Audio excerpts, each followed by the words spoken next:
So how is it going, everyone? Welcome to more I Wanna Be the Boshy. And yep, the grind continues. The soul grind continues. And honestly, the good thing about this is that I've gotten to the the third phase, right? Then again, the third phase looks extremely hard from what I've seen on that dead screen. So yeah, I don't know how many more tries this is gonna take, but it's looking like it's gonna take quite a bit. So that's the keys, and now let me decrease the volume a little bit. There we go. I wonder if, now that I see Ghastly, I wonder if Ghastly is Soul Green's favorite Pokemon. When I say Soul Green, I mean the author of the game, not the boss.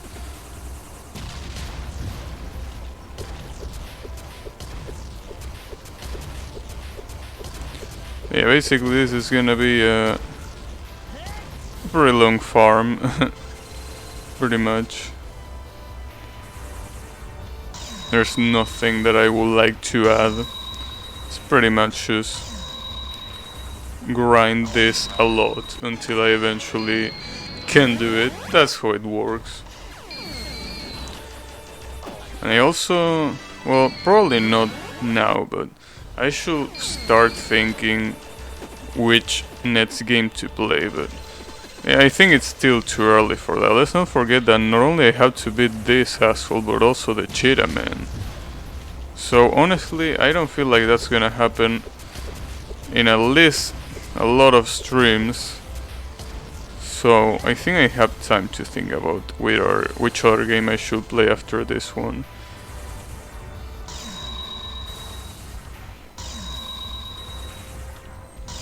Oh fuck. Nice. Well, that was pretty nice.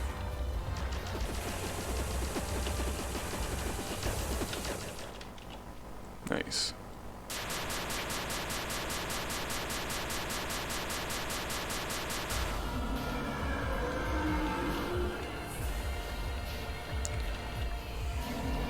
Unless the first phase is is pretty consistent, kinda, a little bit consistent at least. I mean, it's not like it's the most consistent thing I've done, but I feel like it's consistent enough.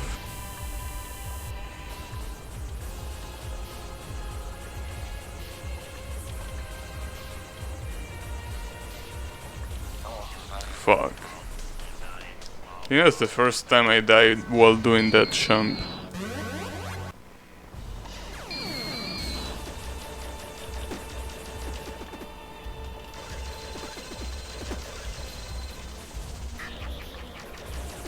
Also, I looked about this, oatmeal bots, and it's apparently not so here. So I'm guessing that the only way to consume this will be by importing it. I don't feel like importing this is actually gonna be a good idea, so yeah. I don't even know where it's actually sold. Like, is it sold in Europe, in the USA? All of the above? I don't know.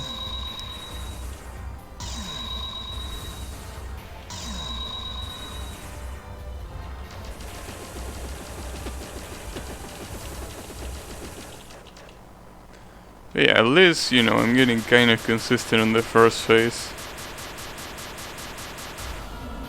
Wish I could skip, these transitions, but no, they are part of the fight apparently.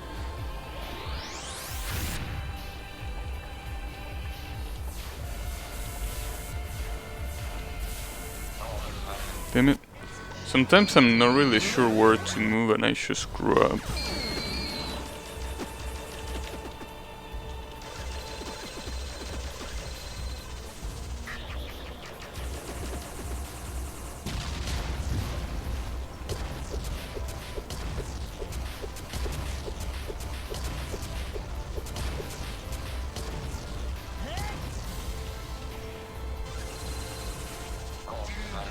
Damn.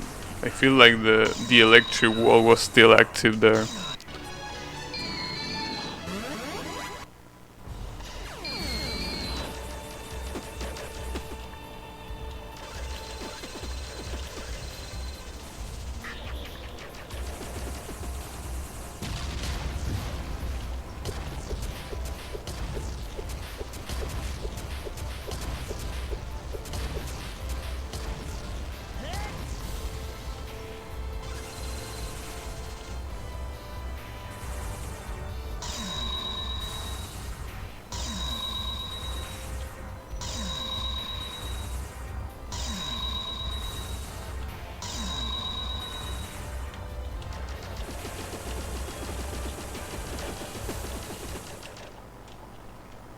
Okay.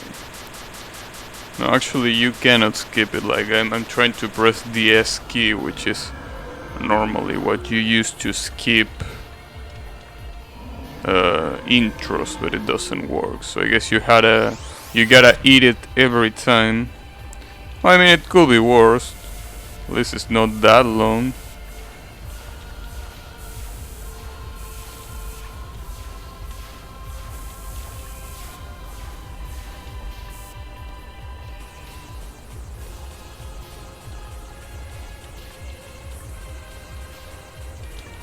Oh, fuck. I tried to jump there because I felt like I was gonna fall to the fourth platform. I ended up getting hit by the bullets. That's so dumb because that's usually the pattern that should be the easiest, since it's not only static, but it also gives you a lot of time to react. So it's kind of like the pattern where I should be dying the least. And I died 2 times in a row now, I think.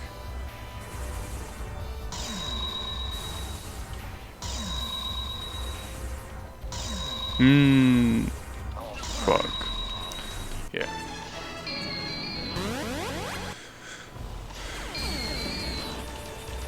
But yeah, the main problem here is gonna be the third phase, obviously, which is mainly memorization, but the problem is that it's a lot of memorization. There are basically all the bosses come together, and you kinda have to remember what each of them do.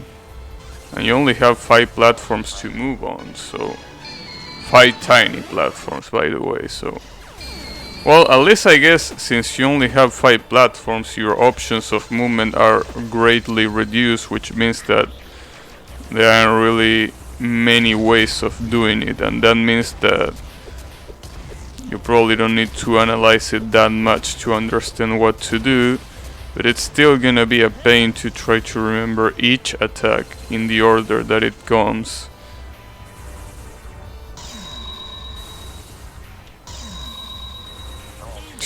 Come on.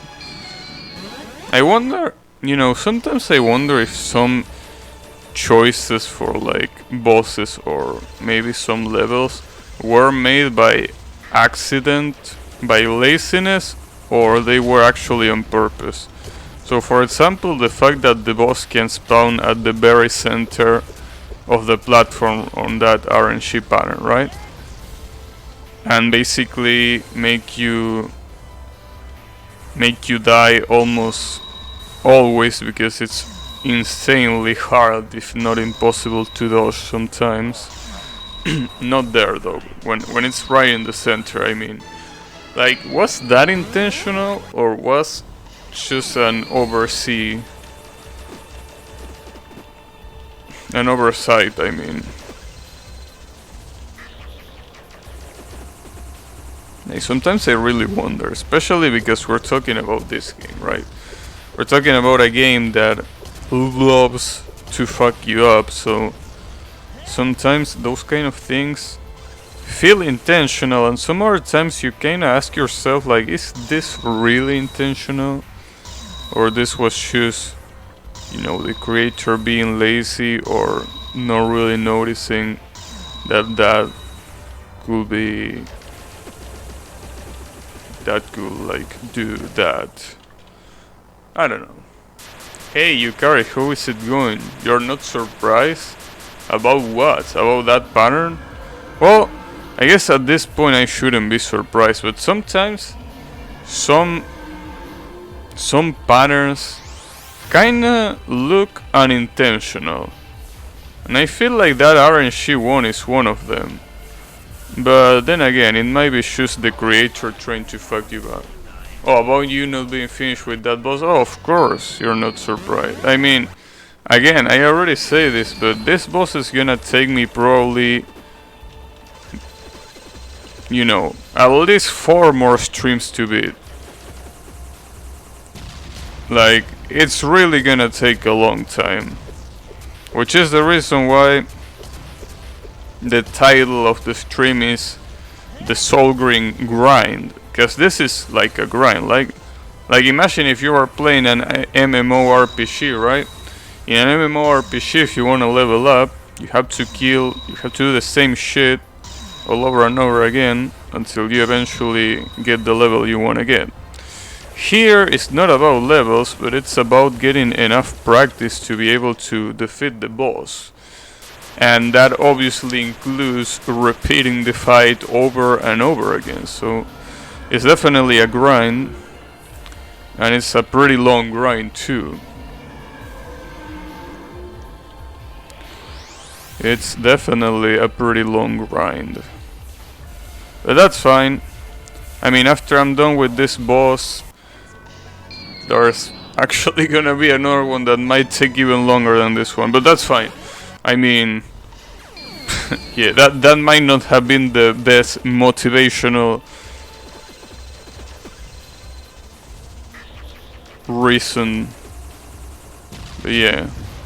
I mean, after I'm done with this boss, there is another boss, which is apparently harder than this one.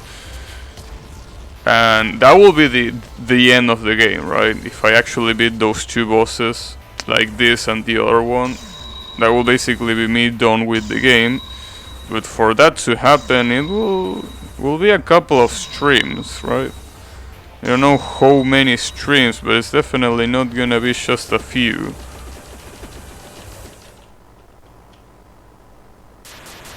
But yeah. At the very least, the good thing here is that I'm getting this first phase pretty consistently, and that means that I'm getting better at the boss. And me getting better at the boss means that my chances of defeating him are way higher.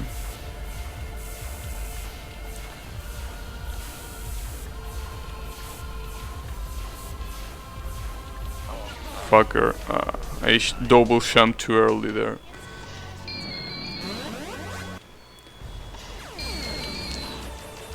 Yeah, this is definitely gonna take a while. A pretty long while.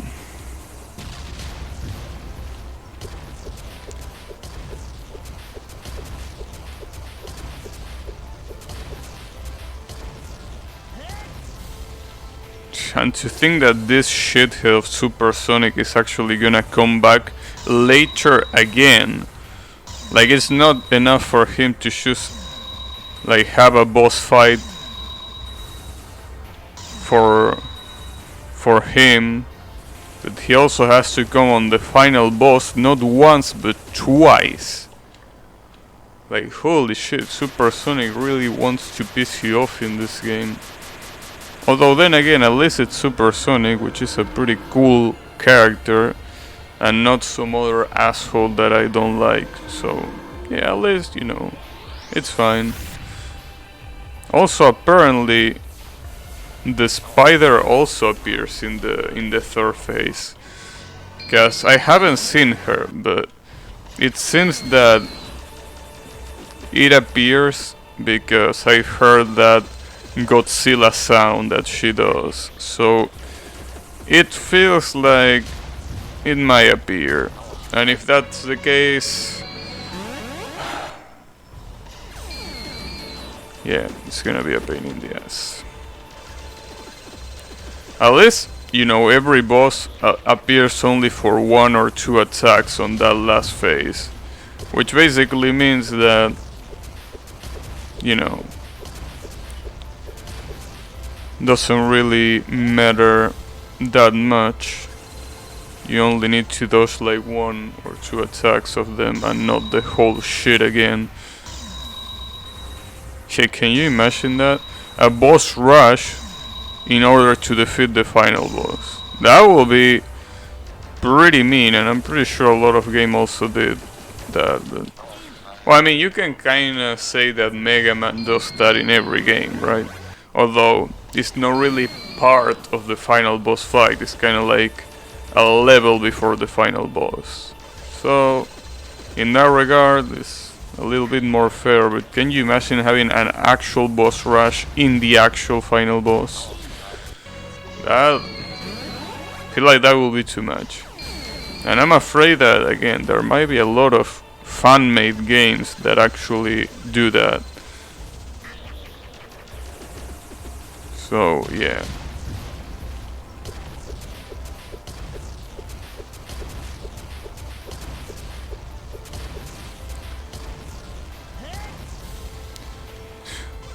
You know, I know that this might sound ridiculous, but I really wonder if I will be able to get to the 3rd phase again today.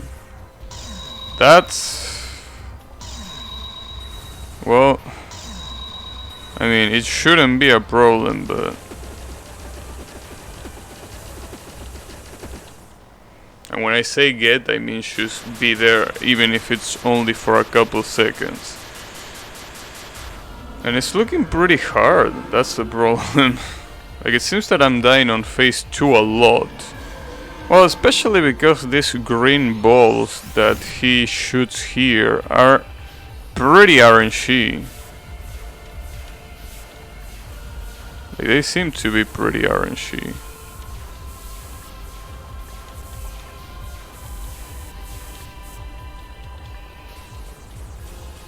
And the problem is also this one that is obviously not RNG, but it's still pretty hard, or at least I'm screwing up for some reason. Maybe I don't know.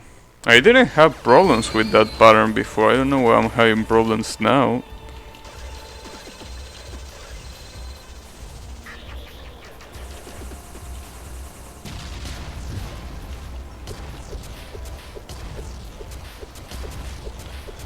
Well, I guess my next step on this fight is mastering phase 2.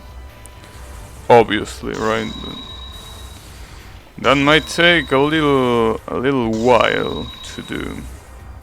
Also, my hands are still cold, by the way. It's really cold here.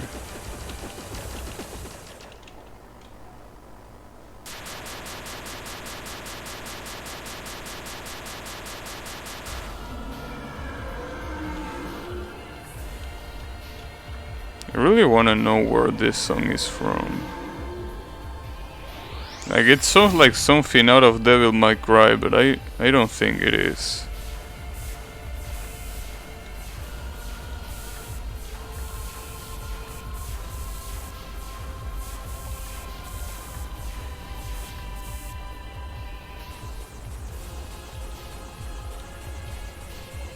Maybe something out of Shin Megami Tensei. I mean, apparently that game has a lot of this kind of music.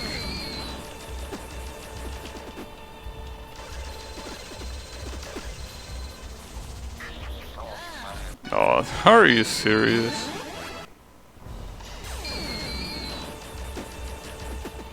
Also, in terms of characters, it seems that Boshy is a good option, since I can mash fast enough.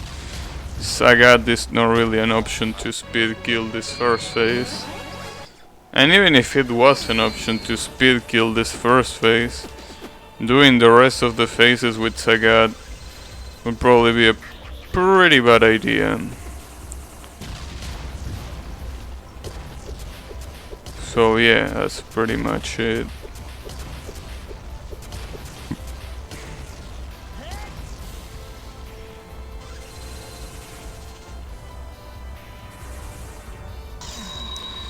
Obviously, maybe a better character to do this will be Quadric, but I don't feel like it's gonna make that much of a difference because here's the thing, the damage on phase 1 is basically, you know, really doable with Boshy, since unless you go for a speed kill at the beginning, basically the kill you have it right at the end. At the end, basically on like after the RNG pattern, right? And in phase 2 you don't even need to shoot, like you just need to make his own bullets, or maybe I should say its own bullets hit it. And on phase 3 I'm pretty sure all the damage that you can deal, you deal it at the end, and you deal it with that spaceship, which I don't think you have your own shots. And even if you had your own shots, I don't think it's gonna make that much difference to have one character or another, right? So I feel like going with Boshy for this fight is not a bad idea.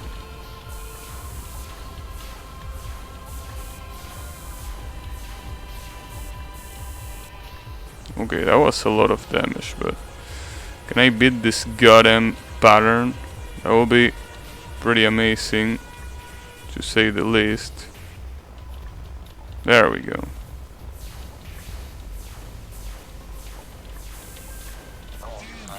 Fuck. That one. If it was only 1 second later, I would have been alive.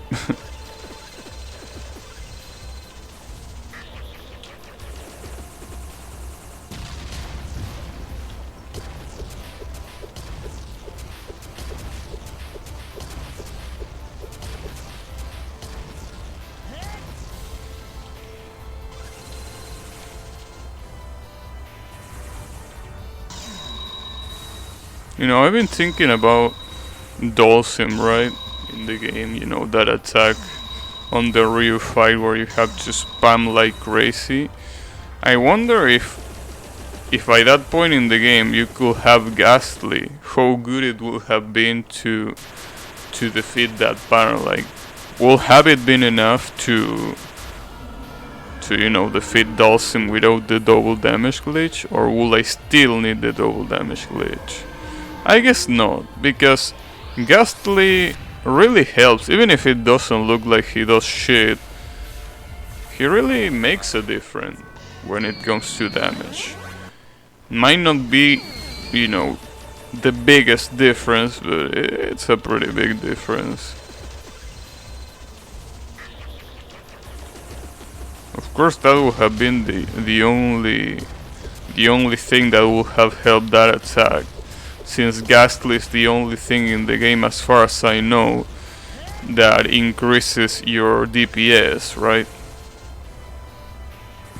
Well, other than, you know, characters with larger bullet hitboxes for, you know, specific bosses, right?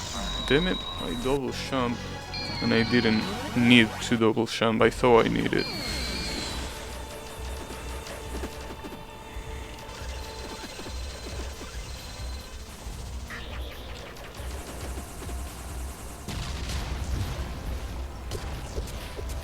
Hey Yukari, what will happen if you tried out this game? You know, it's something that I always wonder, right? How will someone that is used to play, you know, more chill, like more relaxed games will react after playing this? I mean, that's something I always been curious, but honestly, making someone that is used to relax play games like this is a pretty evil thing, so I wouldn't really do it. Actually, I now remember something kind of funny about this, right? Because basically, you know, my dad once wanted to play a platform game, right? So I made him play Mega Man 2, which might have probably been a bad idea, but I thought, oh well, maybe if he plays it long enough, he's gonna eventually beat it, even if it takes a long ass time. Thing is, he basically rage quit 10 minutes in.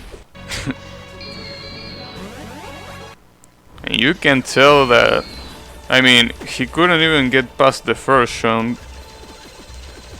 And you can tell that he definitely wasn't happy about it. So, yeah. It's pretty interesting to see people that are not used to this kind of stuff react to it. When I say react, I mean play it by themselves.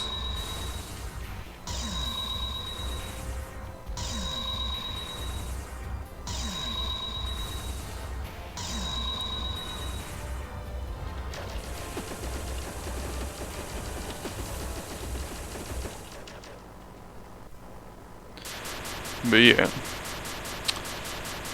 I mean, but then again, the reaction is most of the time gonna be not that interesting, because it usually is that what's happened, right? Like normally they play it for like 10 minutes, and after realizing how hard it is, they are just like, nah, fuck this shit.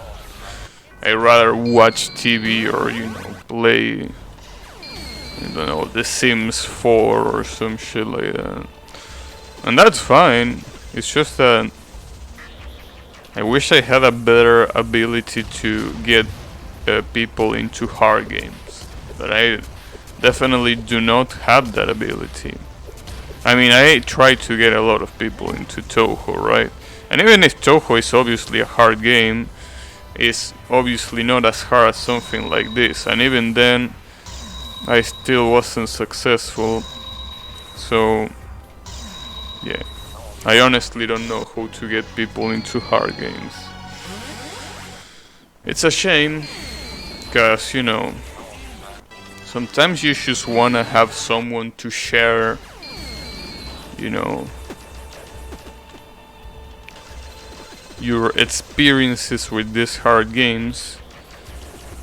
But really, there's not many people that play it. And obviously, I mean, yeah, you can share it on the internet. The internet, you're gonna find a lot of people that also play this kind of games. But I'm talking about like people you meet in real life, right? It's pretty hard to make them play something even like remotely hard as this.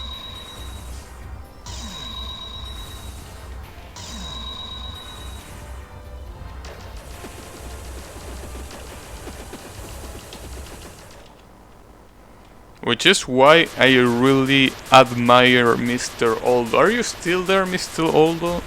I really wonder if he's there lurking in the shadows. He's pretty much one of the only people that I found in real life that actually enjoys games like this. It's honestly pretty hard to find that. Although even then I still couldn't make him play Touhou.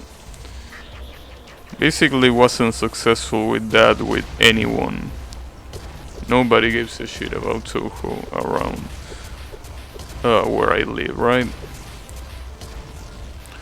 And when I say they don't give a shit, I mean they don't give a shit even after I tell them about it. They are like, alright, cool.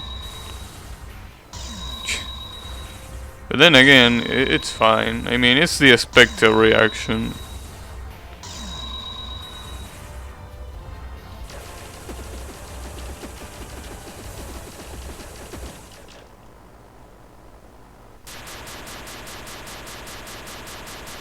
I also can tell that the death counter has been a lot slower to rise, which means that I'm surviving for longer, which is definitely pretty good.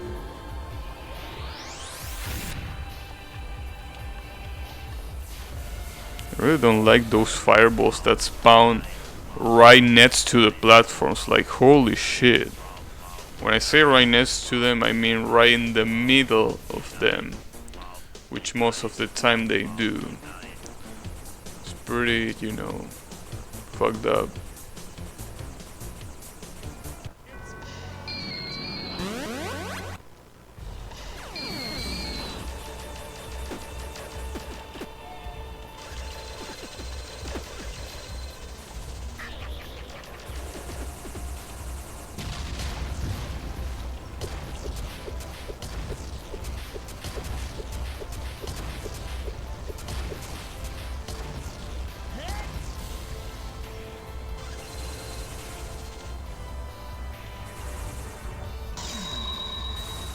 I really wonder if like cheetah men are harder than this boss. How fucked up the attacks will be. I mean, it's only a matter of time. I still need to beat this boss first. I also been thinking like, if you know, a different thing plays at the end if I beat the game 100%, that I will probably need to beat the cheetah man first. But the thing is that in the teleporter room there is apparently a teleport that goes to whatever comes after this fight. So that probably means that if there is something different playing if you get the game 100%, then I can just go to the teleporter room and go to that Hall of Fame or whatever it's called. So yeah, I don't think that beating this or the cheetah men first are gonna really make that much of a difference. Oh, I'm dropping frames. Why? Why am I dropping frames? Why are you doing this? Okay, 2000 bitrate you want? I'm gonna give you 2000 bitrate, piece of shit. We can have nice things, huh? No, we can't. That's fine, whatever. Hope that at least the game still looks good, even with 2000 bitrate.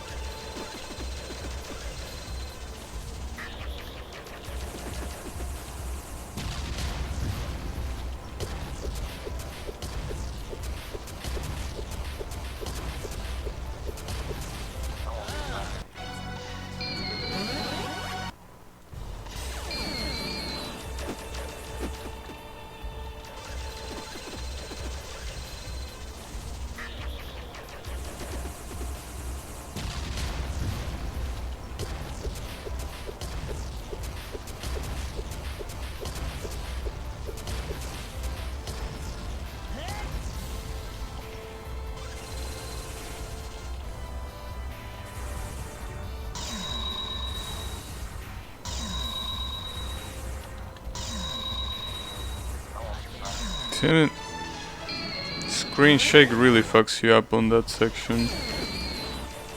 You know, something funny about the build right now that I think about it is that I thought, like, before starting the stream, I was like, maybe I should go for 4000 bitrate, right? So if I do that, then, like, the stream is probably gonna look real good, right? And I haven't been having problems lately, so maybe I can do that without any issue, right? But yeah, I guess not. That's fine though. At least this game doesn't really need a high bitrate. But still, those frame drops, holy shit, dude. How can you be so trash?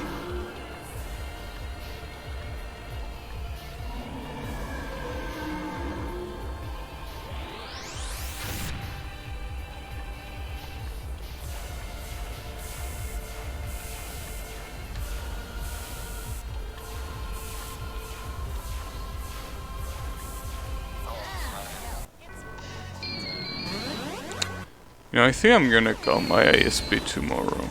Because this is just ridiculous. There is no excuse for this kind of shit. Like, it's not even raining, right? Normally this happens when it rains. It's not even raining, so they have no excuse other than them being a piece of trash.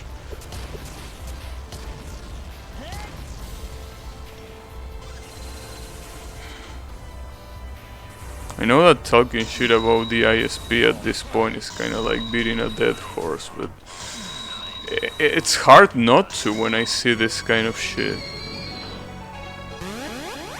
Damn, and it keeps frame dropping, eh? You know what, I'm just gonna ignore it. Who cares, whatever. I mean, at the very least, it might not look that bad in the repetition. Yeah, I mean, it's gonna have some drop frames, obviously, but whatever. I mean, at least as long as... Oh wait, those are a lot of frame drops. Those are not just little frame drops, those are a lot.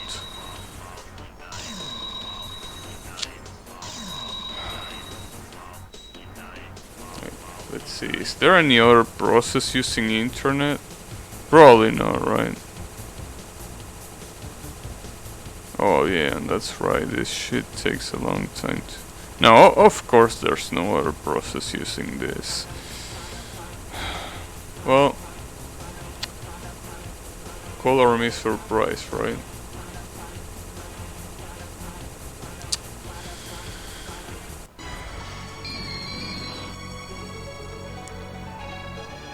Well, there's only one thing I can do, which is decreasing the bitrate even further, but it's gonna look like shit. Well,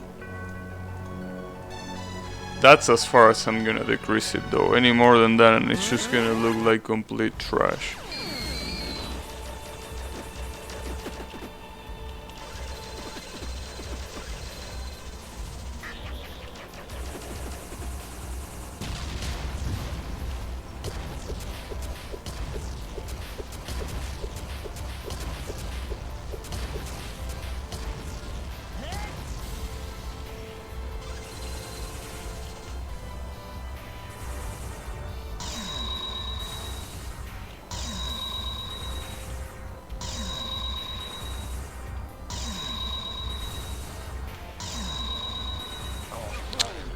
That was a bad position to dodge that.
You know, there's also the other option, which will be streaming this at 30 frames per second, and that's just not really an option, because trust me when I say that 30 frames per second, a game like this is like, I don't know, trying to use... I can't think of any clever example, but it looks shitty. I think that's the best I could say.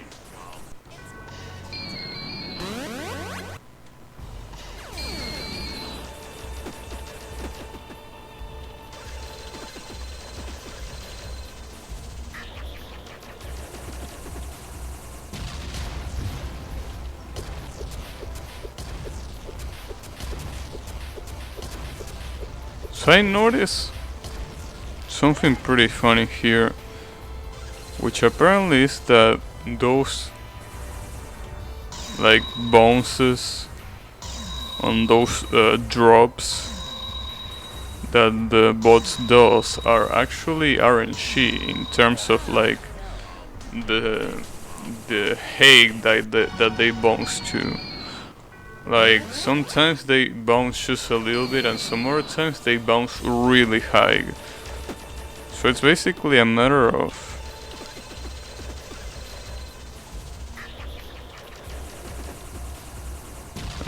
luck, it seems.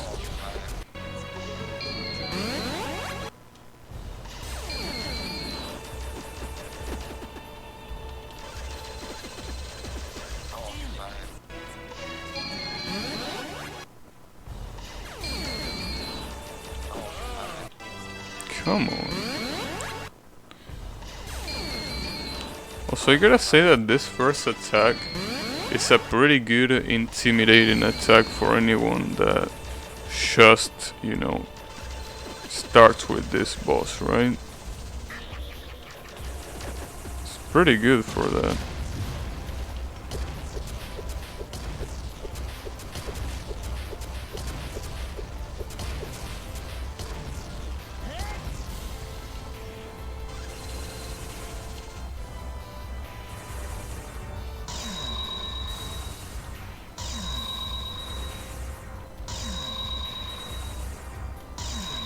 Because when you first play this fight and that attack comes up, you're like, how the fuck am I supposed to dodge this? And it looks impossible until you realize it's just a static pattern. But yeah, because you can't even jump it, you just have to move a little bit to the right. So it's really easy to dodge, but at first you are like, there's no way I can dodge this, right? It's kinda funny. Damn, the laser was still active. There's a lot of seconds where the laser is, well, I would say not a lot of seconds, but a lot of frames where the laser is active after the sprite disappears.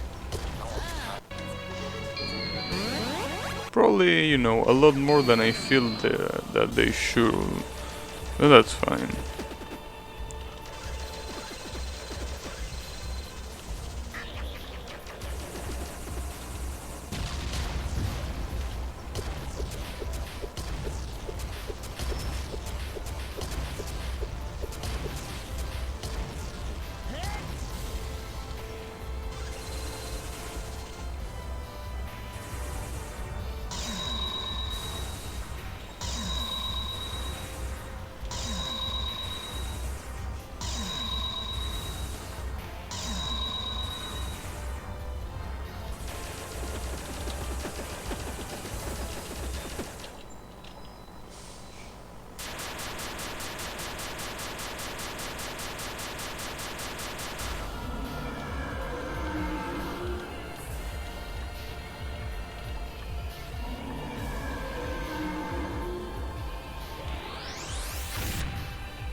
Wow, I don't know how I did not die there, but I didn't, so I'm glad. Okay, bring it on.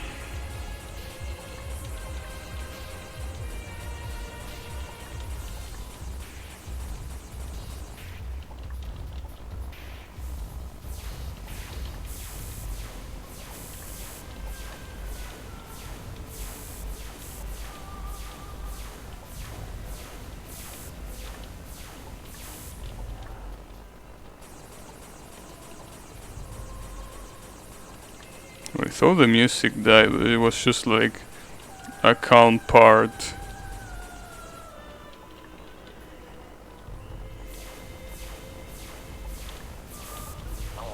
Oh, come on. Technically I beat the second phase. The only problem is that I haven't gotten to the third phase, but okay.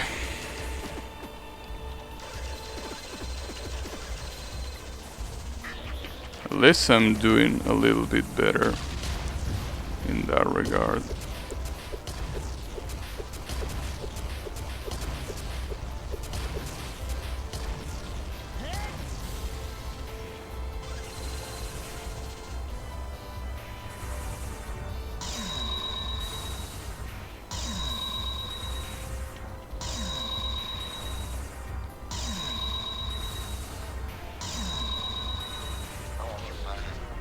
Damn, that actually touched me.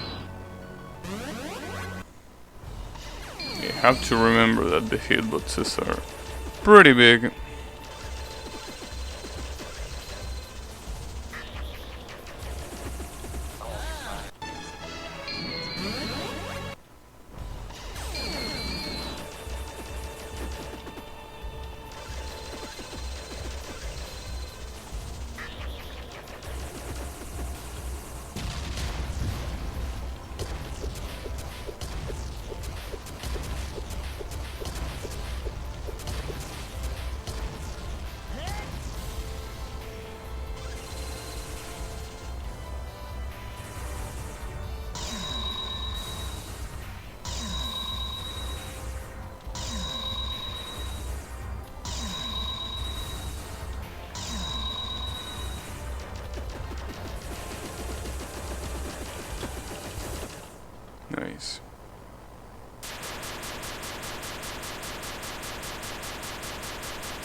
Also, speaking of Shin Megami Tensei, I was speaking about it earlier, but like, I really wanted to get into Shin Megami Tensei, but it seems that the games are not that easy to play after all. Not only because you have to emulate them, but they are also not translated, a lot of them.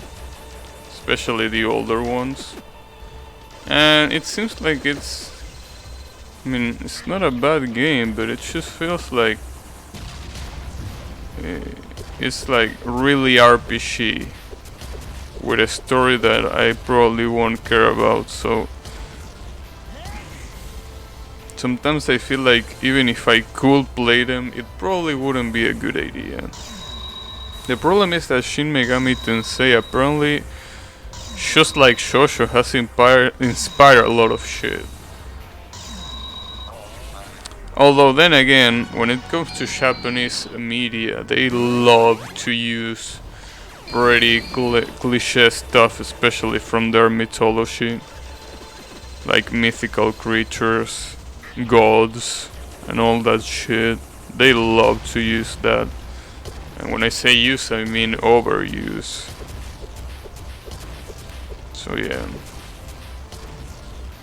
Seems that they will definitely... Or I mean, I will definitely not miss that much. And there's also something that I heard some people say, that apparently Shin Megami Tensei is being really overshadowed by Persona. Seems like ever since Persona came out, the success of Persona basically made Atlus not really want to continue with Shin Megami Tensei that much. And it kinda makes sense. I mean, if you release an IP that, even if it's based on the same IP, right, it's more successful, then I don't think there should be any reason for you to stop selling that, right? Although I'm pretty sure that a lot of Shin Megami Tensei fans are probably pissed that Persona is kinda like taking the spot. But then again, there's probably a lot of Shin Megami Tensei fans that are probably Persona fans themselves, so maybe they just don't mind. But yeah.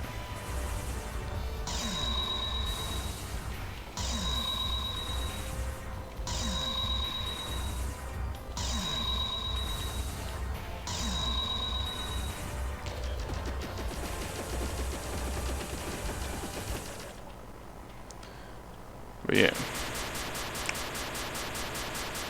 Honestly, after playing this game, and well, I wanna be the guy too, right? Like, you really can see that.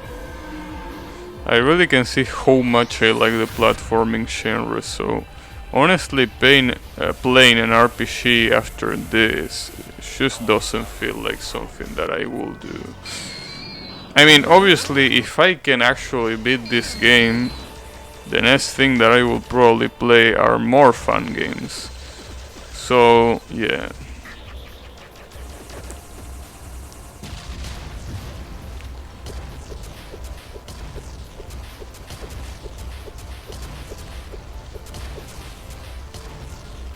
It also reminds me that whenever the new Toho games comes out, which is I think on September something for Steam, definitely will play that.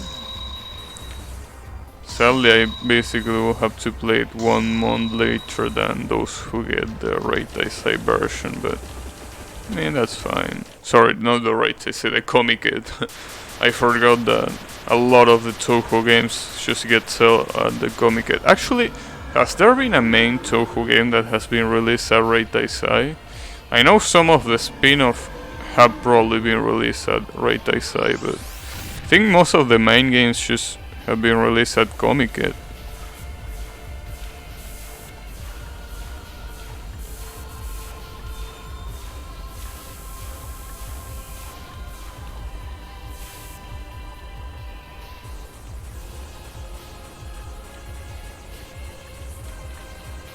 Also, it seems that sometimes with that attack with the green balls, it's kinda like there are some balls that spawn off screen, and that makes them just not shoot at you. Which is the reason why you see that sometimes there is some pause in between shots, because it kinda feels like like one of those energy balls spawn on the wrong place. I wish it happened more often, but yeah, it seems that it's only a rare occasion. Although when it happens, it's pretty useful, unless it's actually like intentional, like that delay.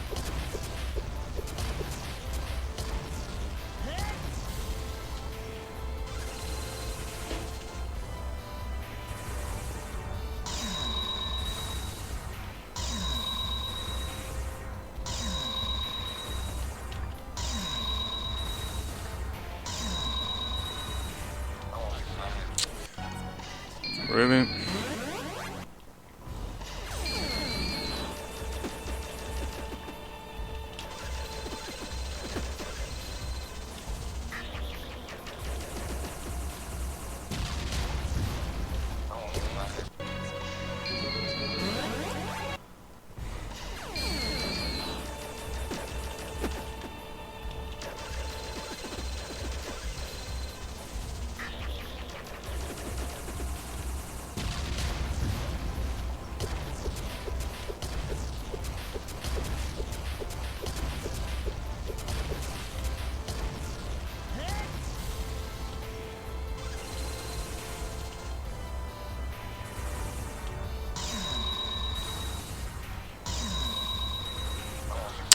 Damn it.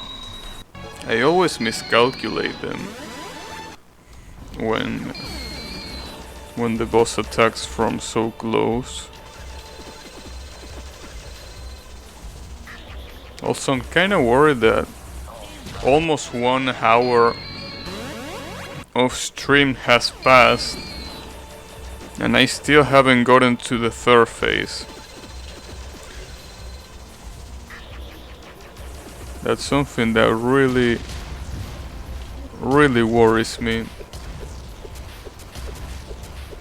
I mean, and again, I know that this boss is gonna take a longest time, but I really need to get to the third phase, otherwise progress is gonna be non-existent. The problem is that that second phase is just feels like it's pretty RNG. I mean, it's slow, which means that no matter how RNG it is, you can always, you know, react to it. But it's still something that sometimes it's just really hard.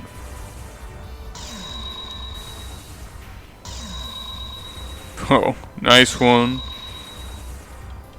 No, sometimes RNG has things like that, where you get 2 good spawns like that in a row. But yeah, most of the time, you know, RNG is not that kind. Most of the times.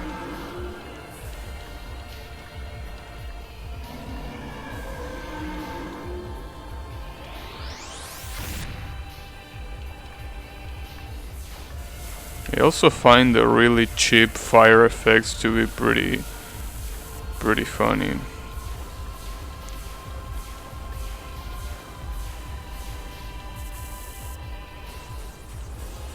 Damn, I barely hit him there.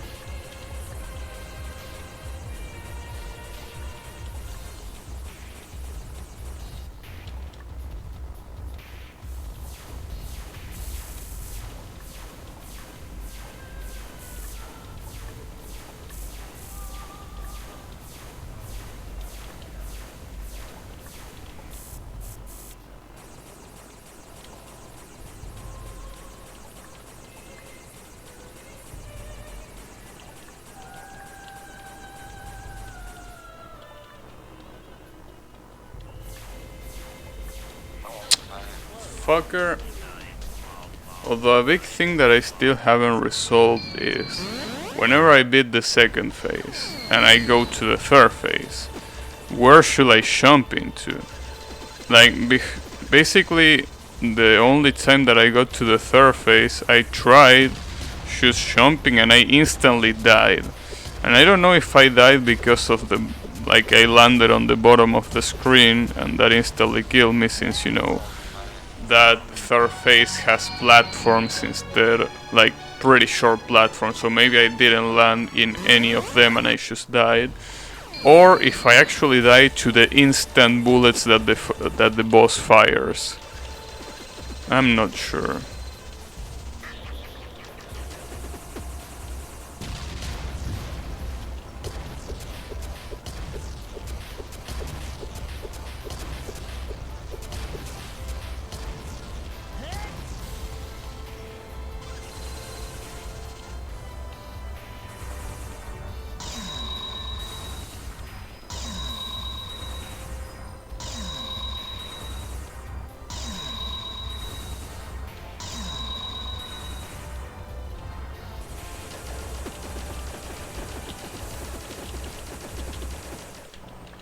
Nice.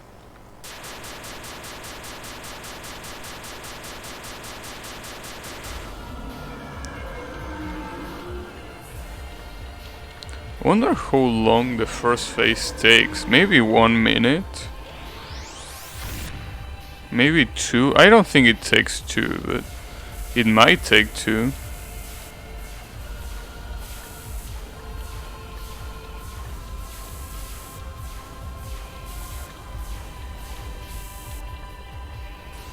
Also, something good about that pattern with the green balls is that at the very least they kinda tell you which ones are coming after you. Imagine if they will just come after you without any warning. No, that will be pretty fucked up.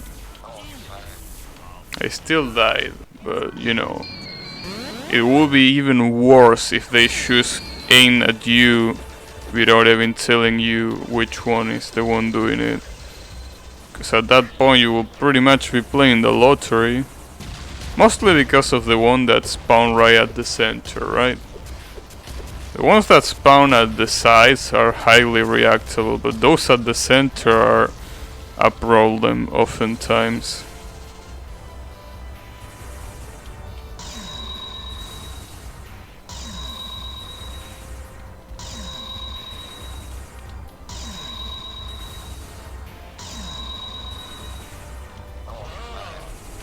I wasn't sure if I, you know, wanted to go to the right or to the left, so instead I didn't went anywhere and I got killed. Nice one, right? Pretty nice strat. That's the best strat. Yeah, should I go left? Should I go right? Now, let's not go anywhere. Let's just get killed. That's surely the best strat.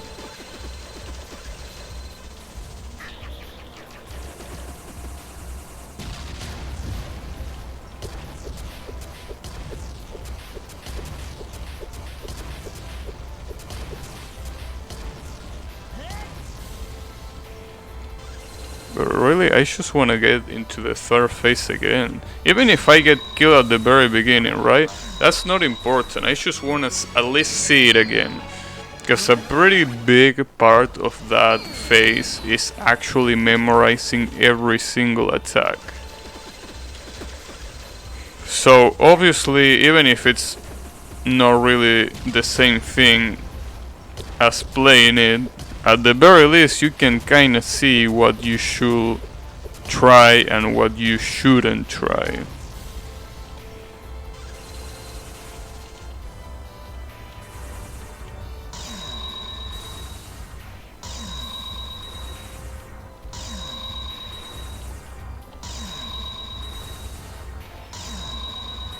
Also, there is a game that I'm kinda surprised I haven't seen in this game, which is Metroid.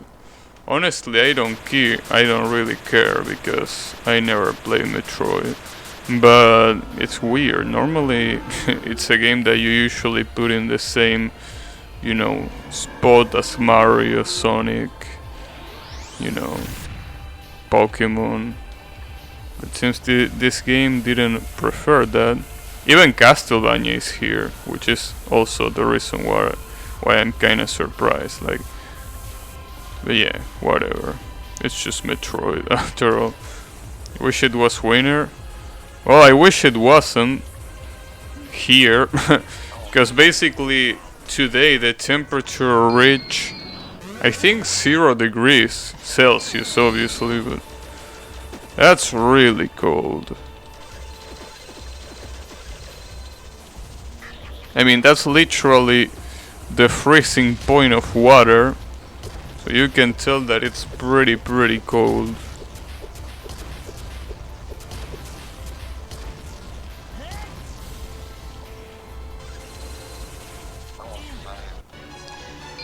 Zero degrees isn't cold. Yeah, I mean, I know that for someone living in Canada, 0 degrees isn't cold.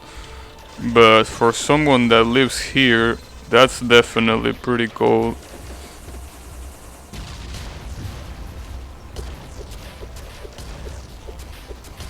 I mean, honestly, 0 degrees is something that we are not used to normally.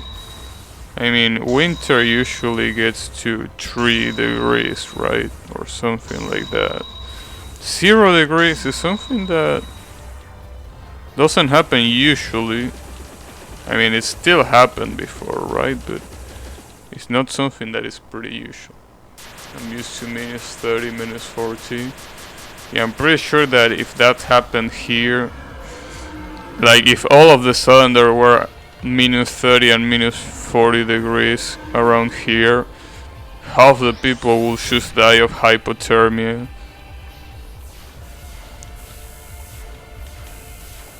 We are just not used to that.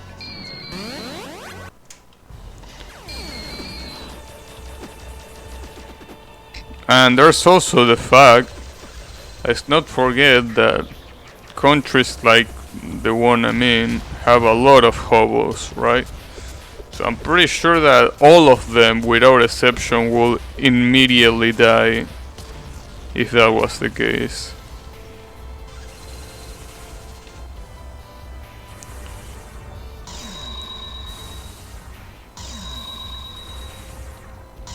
I mean, honestly, I don't know how a homeless person will be able to survive on those temperatures. Because let's not forget that it's not just that they are in the streets a little bit. They are basically in the streets 24 hours a day. There's temperatures so cold here than when they have everything is closed and there's a warning to stay inside. Yeah, I mean, we're talking about -30 and -40. That's really cold. Like, that's not a joke. That's a like a danger to your health. Pretty sure that there aren't many humans that can survive in that condition, unless humans that are highly adapted to those temperatures. But I really can't imagine any homeless person surviving on that scenario.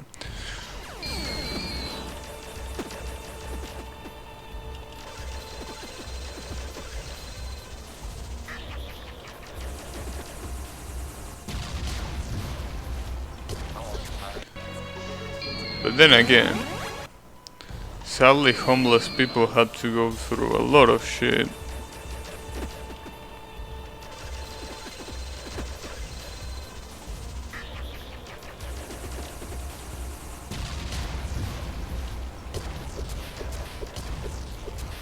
And obviously cold is one of them.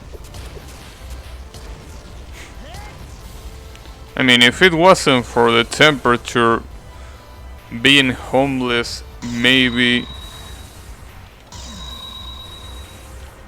I mean, it will still be bad because you will basically have no place to call your home, but at the very least it wouldn't be threatening to your health, right? I think it's a thing that in cases like that you can get arrested if a homeless person knocked at your door and you let them out. Yeah, that's kind of like, what is the name of that? Abandon of person, is that how it's called? Like when you abandon someone that is about to die? That's something that can get you arrested here too.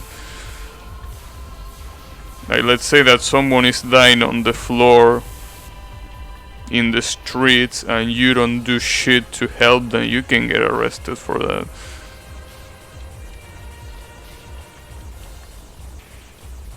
Which honestly makes sense.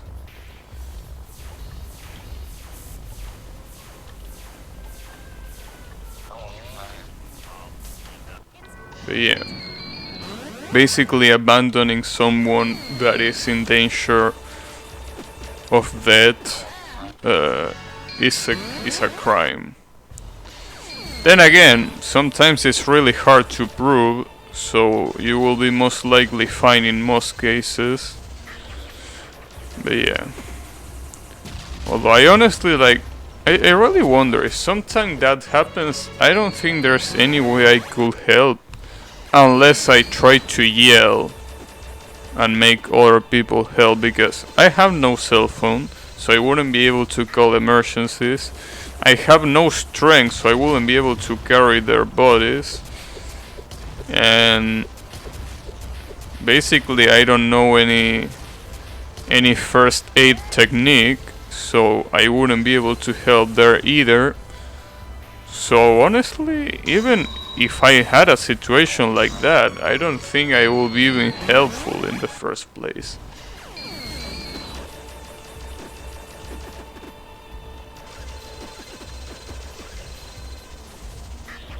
So hopefully it never happens. Because I can probably get into actual trouble if that happens. Because they will be like, oh, you didn't do shit, you're a piece of trash, right? For not helping them out, right? They really can't do shit.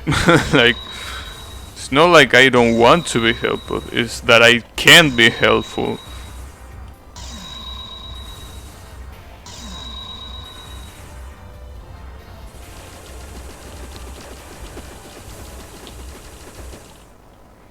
Getting a way to find a phone call counts if you stay on phone or if you return at the victim afterward. I guess. The only issue will be if there was nowhere around. Although honestly, I don't think I will ever find myself into a situation where there's nowhere else around aside from only one other person. Obviously it's possible and you never know, but I don't think that's gonna happen.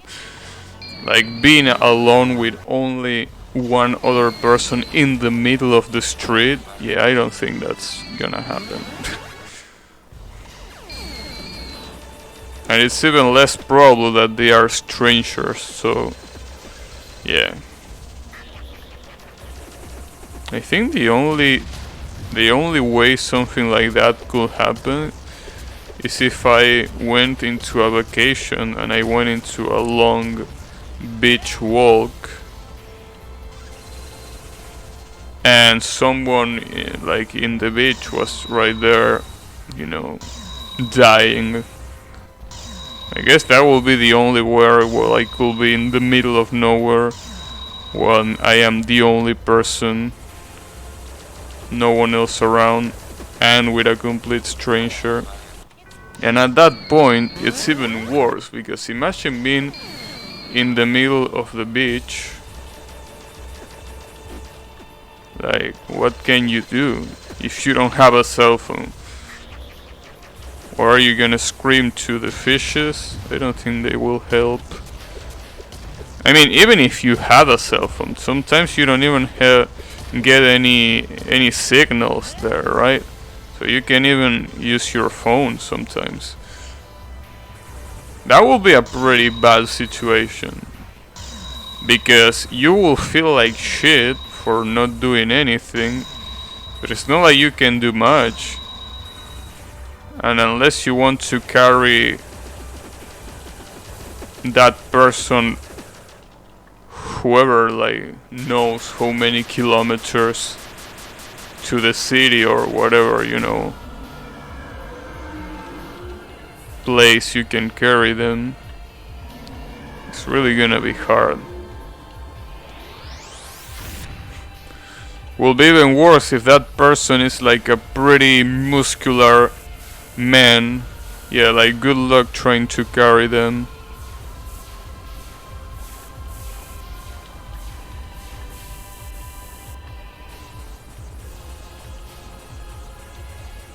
Well, either muscular or fat. Can you imagine that? I mean, I can't even carry someone that is lightweight. So imagine carrying someone that is heavyweight. Yeah, that will probably end in me being injured. Although I think at that point, if you don't have a cell phone, I'm pretty sure at least the person that is, you know, in the floor will probably have a cell phone by their own. So I'm pretty sure that will help.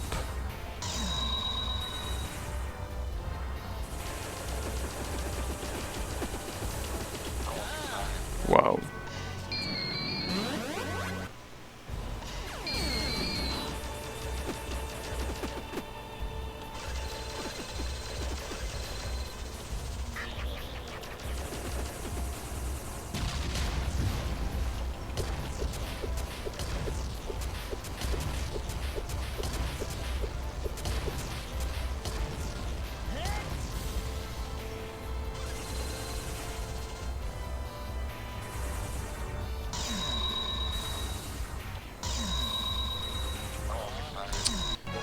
Fucker. I wonder who can help me right now against this boss. I'm kinda like dying here. Well, I'm actually dying a lot. And yet there's nowhere there to help. Well, honestly, there is someone. It's Ghastly. It's right there. But sadly, you know, he is useful, but I wish he was a little bit more useful.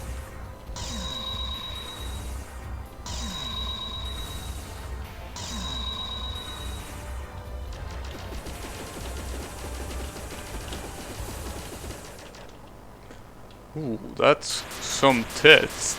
Okay, I'm gonna read that as soon as I die, which, trust me, is gonna happen soon, so you don't have to worry about that.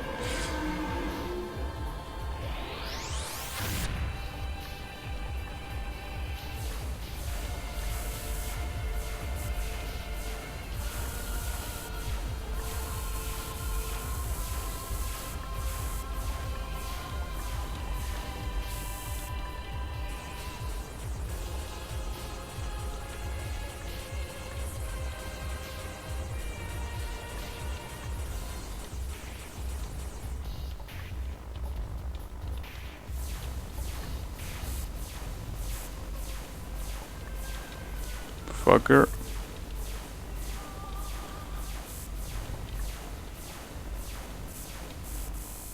Damn, that's not enough? Okay.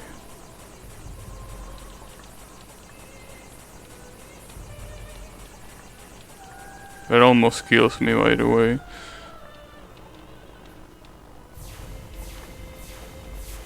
Nice, finally. Okay, so the question here is... Okay, I stay here. Wow. Wow, okay. So after that I have to go to a high place and jump, and then... Holy fuck, dude.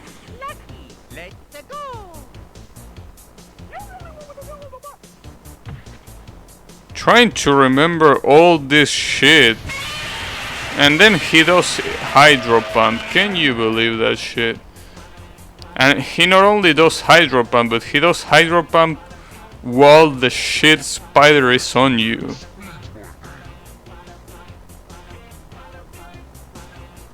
Holy fuck, this is gonna be such a fucking pain in the ass.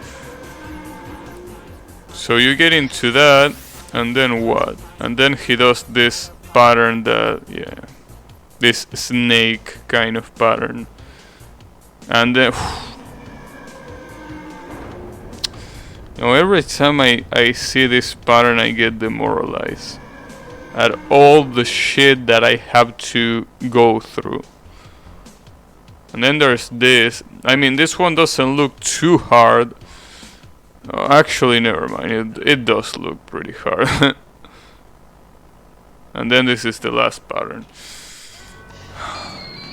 Okay, so let's read chat.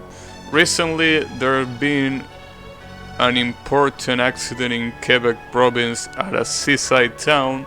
There's a slope street that leads to a ferry at the end. One recreative vehicle took that street and the driver realized suddenly the vehicle had no brakes. Oh shit. The vehicle rolled all the way down the street, honking repeatedly to warn of its dangerous arrival. It rolled up on the boarding bridge that was rising. The ferry was already leaving and landed on the edge of the ferry. The driver died instantly. I can put the video, but it's not for sensible hearts. No, I think I will pass. I really don't like see people die. I know that a lot of people like to, but I'm not really the one that really likes seeing people die. Yeah, that's pretty trashy. That's like the worst shit, right? Like you're driving a car and you suddenly realize that you can brake. Like holy shit, that's so fucked up because you're at that point you are fucked. Like unless you find something moderately soft to crash into, you're fucked. You can't get out of the vehicles because you're gonna die. You can slow down. I mean, you can let go the accelerator, but that's only useful if you are on a straight line. And then, yeah, you can do shit.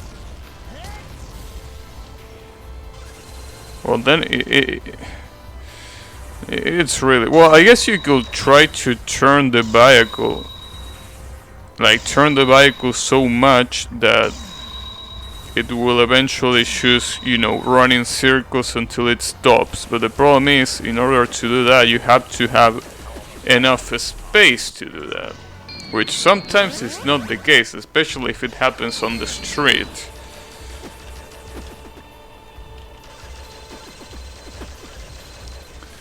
Yeah.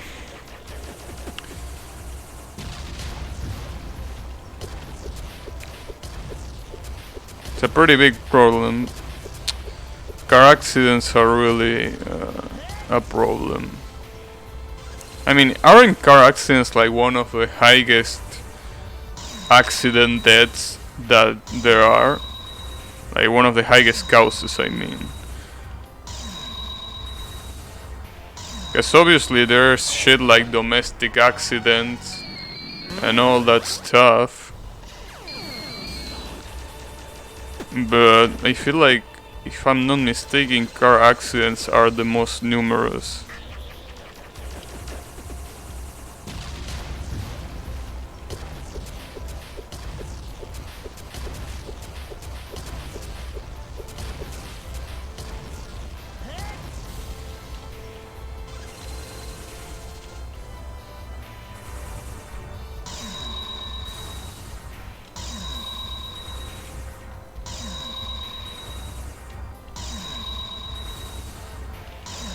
Oh, come on.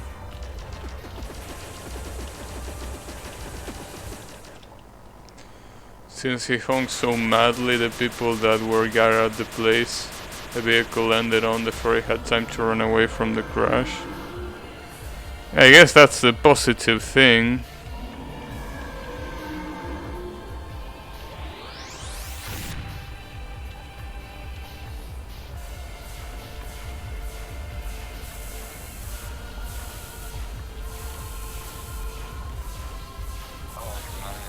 I shouldn't have shot, damn it.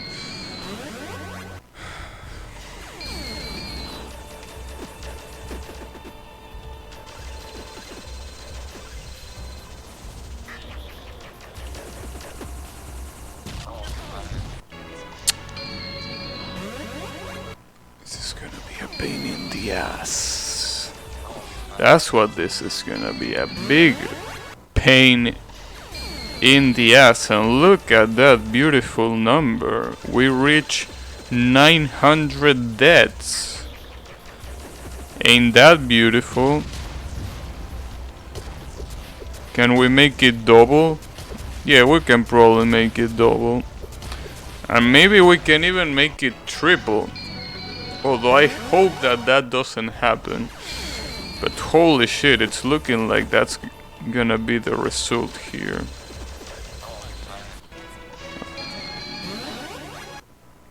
But that's fine. It's been a long time. This game took a lot of streams to get where I'm at. So it will be a shame if I should stop here. No, stopping here is not gonna be the answer. I have to go all the way. All the way to beat this shithead.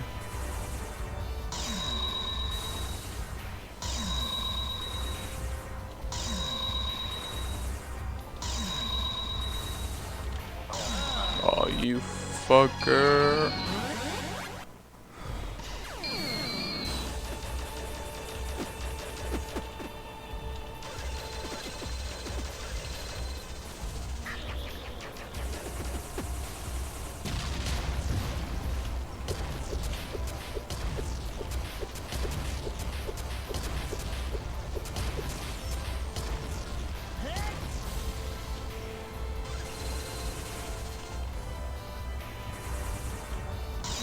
No, damn it.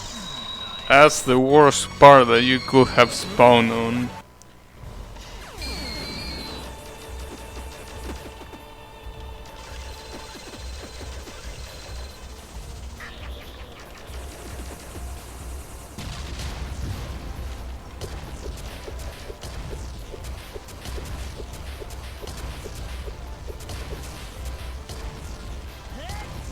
I fucked up. Damn, Mr. Oldo is here cheering. How is it going? Yeah, I mean, I got to the third phase again. Once. And that's... Again, that's like the most worrying part about this. I got to the third phase after 1 hour and 20 minutes of streaming. And only once. Like, that's just too much. And the worst part is that it's not like I just need to get to the third phase a couple of times to beat it. The third phase is actually really fucked up. It's not just something that you can beat in a couple of attempts. That's the most fucked up part. But then again, I knew this was coming. I knew this boss was gonna be a pain in the ass. And even with all the warnings, I still took the challenge. So the only thing to do now is to actually beat this fucker. That's the only way.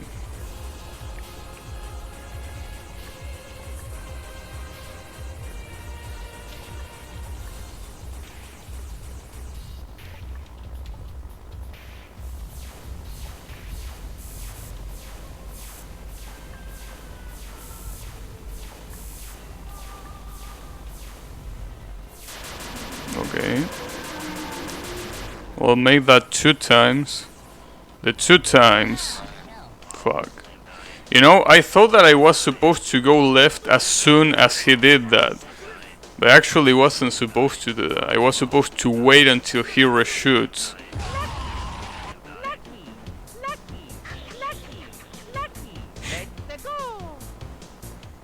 Well, at least I know how to dodge that. That's gonna be a problem. And this is gonna be the worst part. Because he's gonna do that shit while the spider comes by. And this is just ridiculous. This bomb man doing that shit. Although I think that's a static. And then there is this pitch where I don't know what exactly is going on there. Like, I'm not exactly sure if on that speech there is something that's gonna happen, or it's just like an introduction to the very last attack, which is Soul Green itself shooting a lot of shit.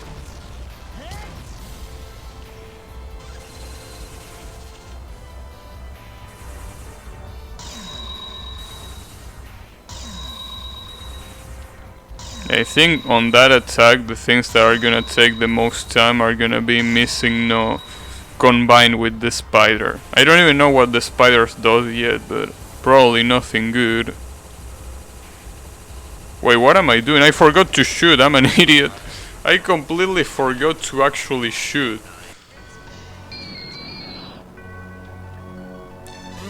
In platforms on the left you have more probabilities of survival.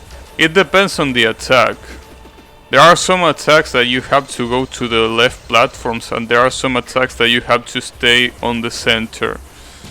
Like for example in the Mario attack, you have to go to the second platform and then go to the first platform and then go back to the second one. So it all depends really on the attack. Oh, you mean on the third part? Like, you mean on the third part with the... wait. Pretty sure we're talking about the same thing. But yeah, what I'm trying to say is that on that third phase, it really depends on the attack. There are some attacks where it is better like to go to the left, but there are some other attacks where you need to go to the center. If you don't go to the center, you die. So yeah, that's kinda the problem. Then again, it's just a matter of, you know, getting used to it and memorizing it. Problem is that in order to do that, you have to get there. And in order to get there, you have to beat the first and second phase. So that's gonna be a problem.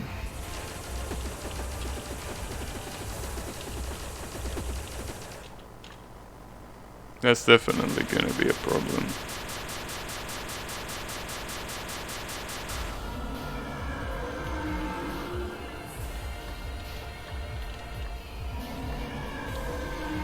I mean, honestly,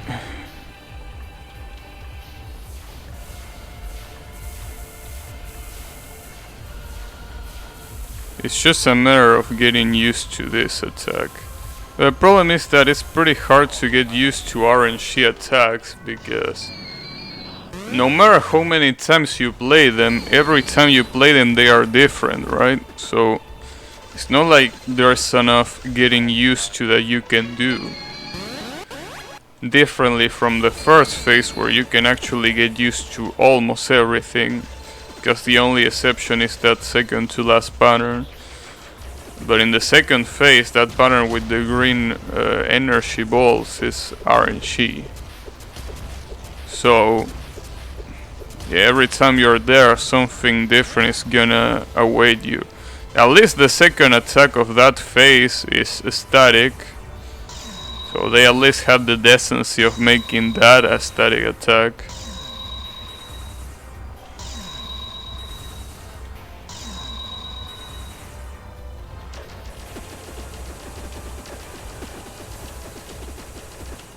Nice. Okay.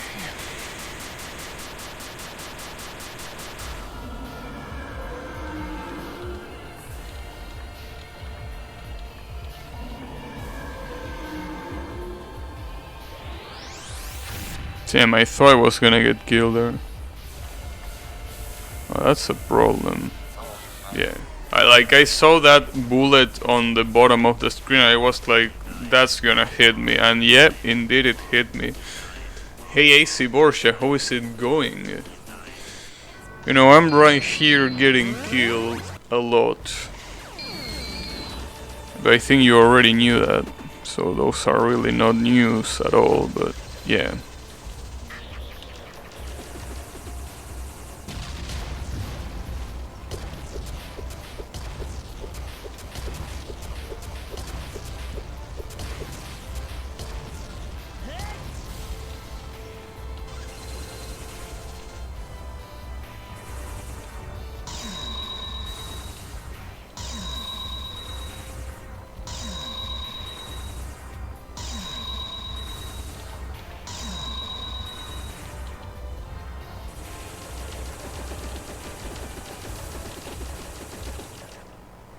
Did you get near the end? Yeah, I got to the third phase twice. But that really isn't getting near the end though, so...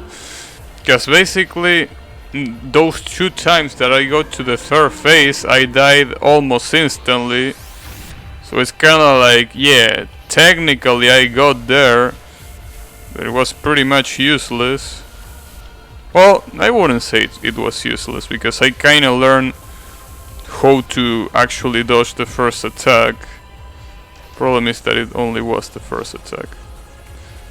Oh, I see, so it seems that when you shot, he shots back. It's not like he shoots randomly. He only shoots if you shoot. Good to know. Fuck. Hey Deus, how is it going? I'll be back in 1 minute, alright.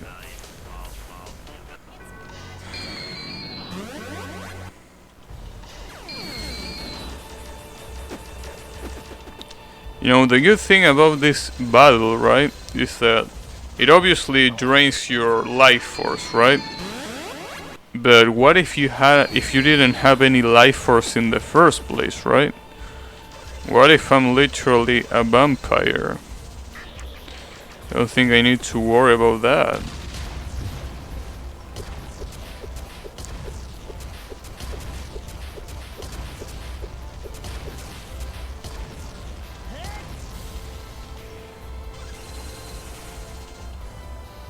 Vampire still have life force 2 though. Yeah. Well, I guess they are kinda used to that shit, so... I guess I might be used to life force stealth. Right? Which is the reason why this kind of things don't affect me, maybe. Because I just get all of my life force stolen. Like, sorry, every bit of life force that gets stolen from me, I should steal it back.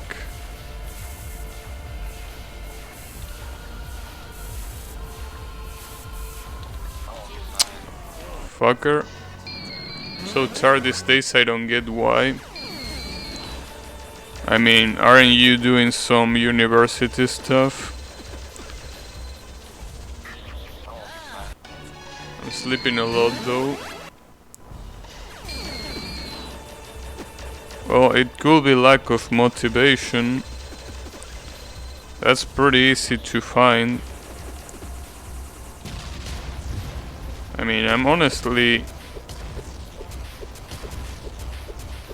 not really that motivated most of the time.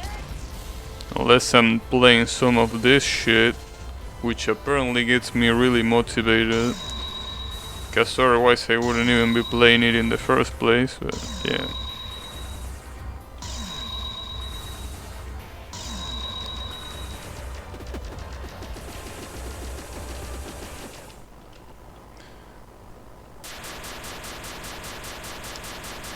Although, if I could say that I was tired, I will know the reason. Which is basically playing this shit over and over again. That could make everyone tired. But yeah. In your case, I don't know. It might just be, as I said, lack of motivation. Don't take my word for it though, because I'm not a psychologist, so... It could be anything.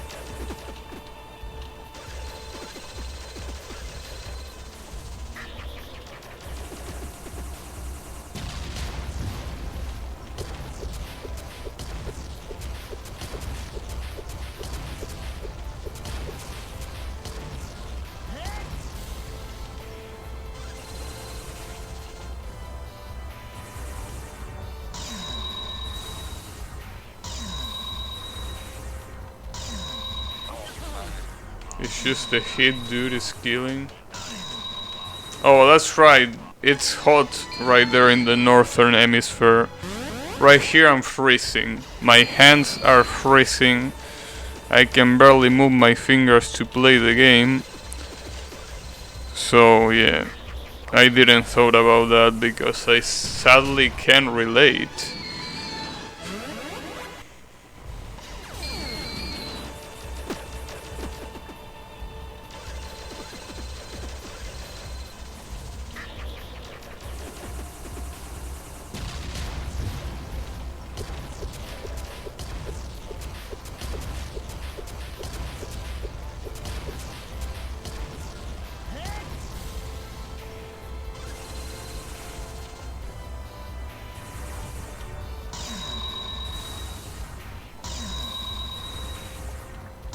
Wow, that was insanely close.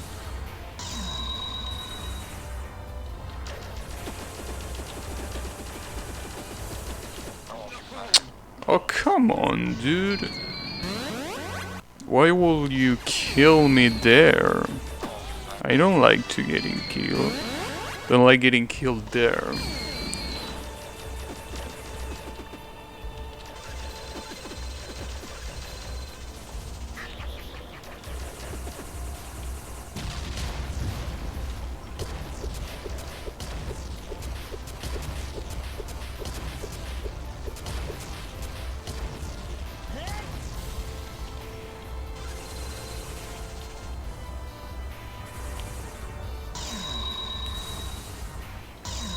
No, wow. Damn it, yeah. That was too unlucky. That was just getting too unlucky.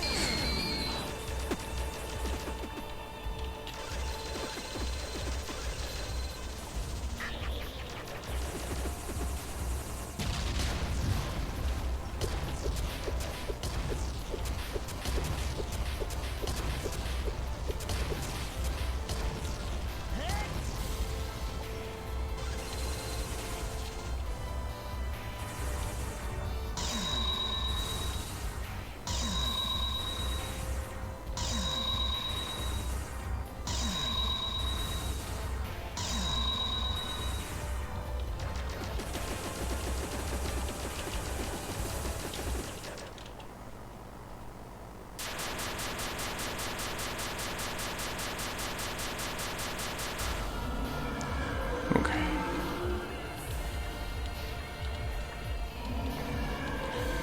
Soul Green.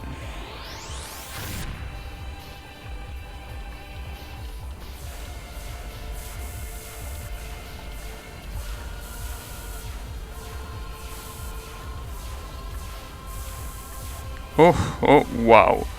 And I still died. Nice.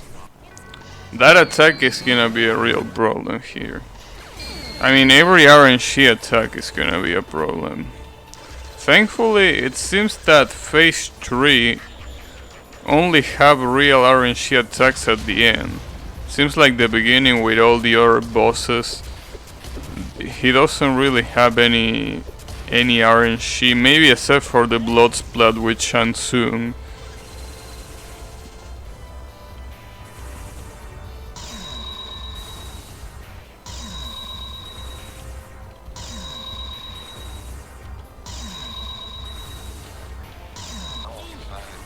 I'm an idiot.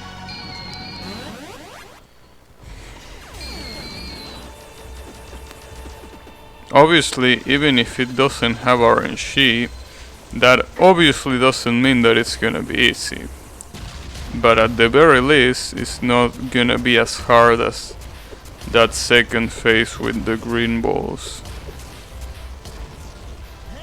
Unless there is some kind of super secret strat that makes it a lot easier. Other than getting good, that is, obviously, right?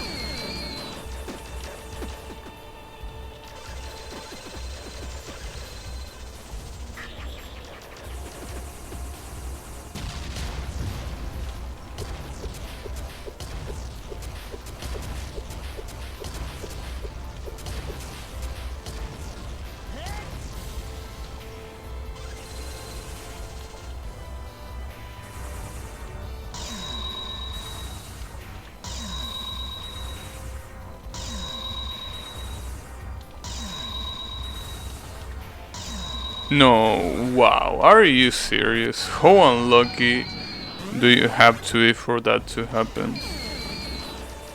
Like, really, of any of the places you could have went to, you decided that you needed to go there. Wow. Damn, there's a lot of salt and it's Boshy time. Who is it going, Mr. Riemann? Yeah, I can relate to both of those. It's Boshy time and it's salt time. I wish there was an emote with soul green. Maybe that should be my next emote. Well, I don't know if I'm allowed to use brand emotes like this one. It will be pretty nice to put these bots.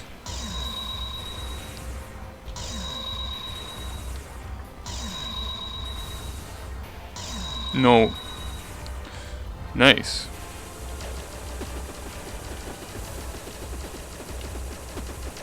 And I'm honestly surprised that there isn't a global emote of these bots. I guess having Bosch is already enough, maybe.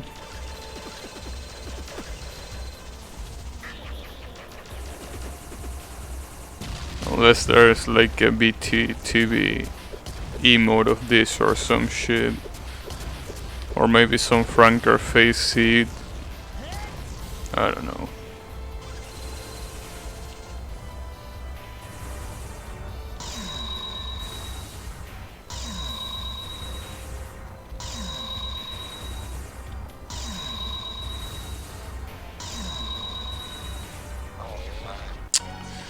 Damn it.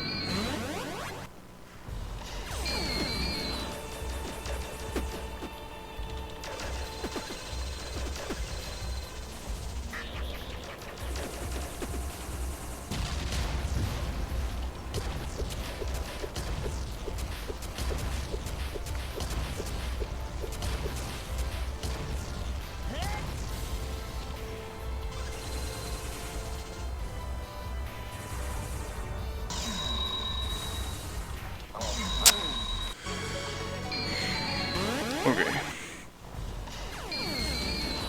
Gotcha.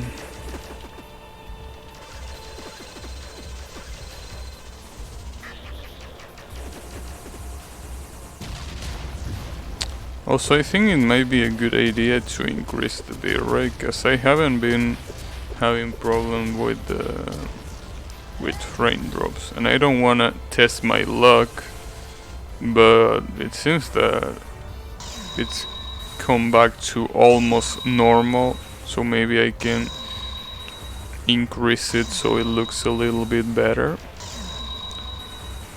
Maybe. That would be pretty nice if that was the case.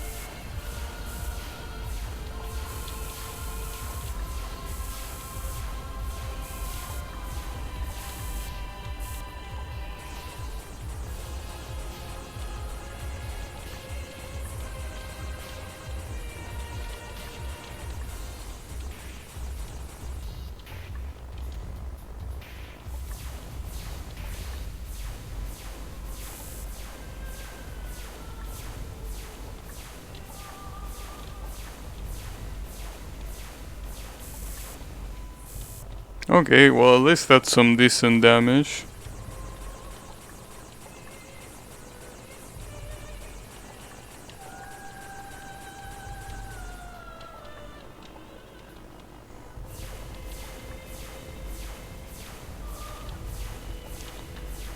Really? All of that shit missed? Are you kidding me?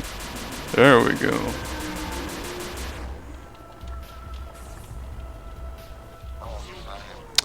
What? That killed me? Are you shitting me? Are you really gonna be that picky with that shit?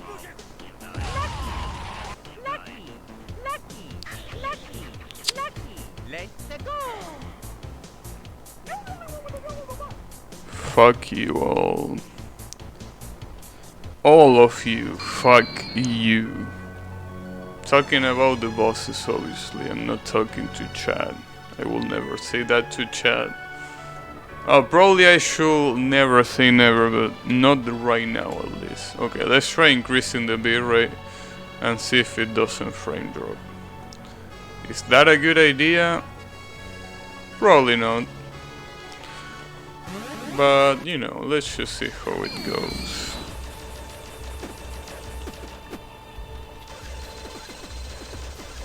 Hope it looks better at least.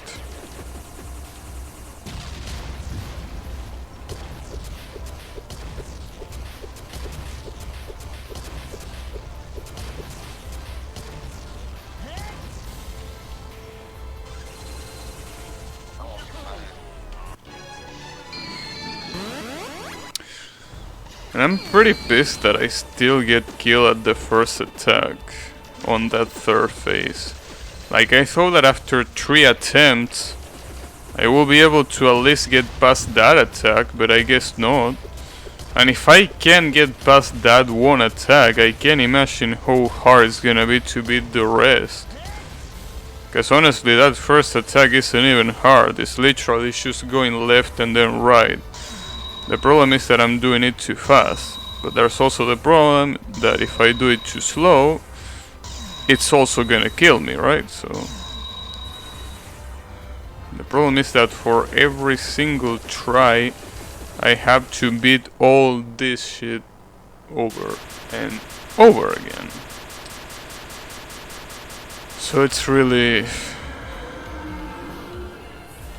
soul draining, I gotta say.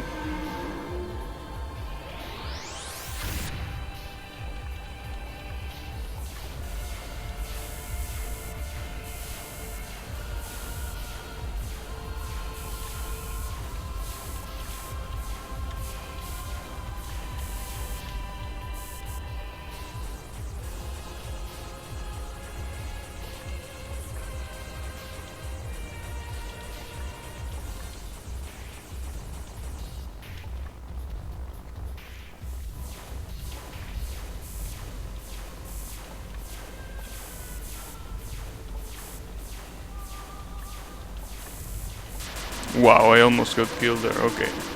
Can we please, at the very least, dodge the first attack? I guess not. That's too hard, cause if I jump a little bit higher than that, I'm gonna get killed. Like, if I jump a little bit higher, I'm just gonna get killed by the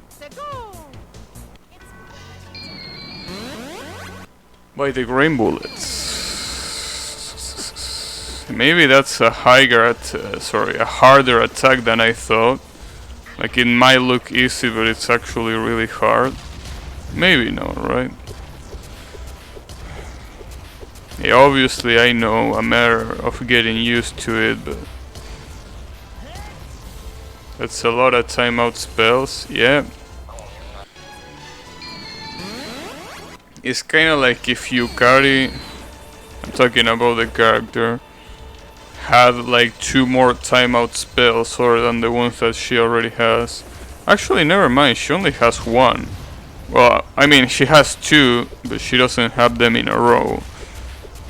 Yeah, 2. Like, one of them is the border of whatever. Well, honestly, all of her spell cards are called the border of some shit, but yeah, it's basically the 9th spell card and the 11th one.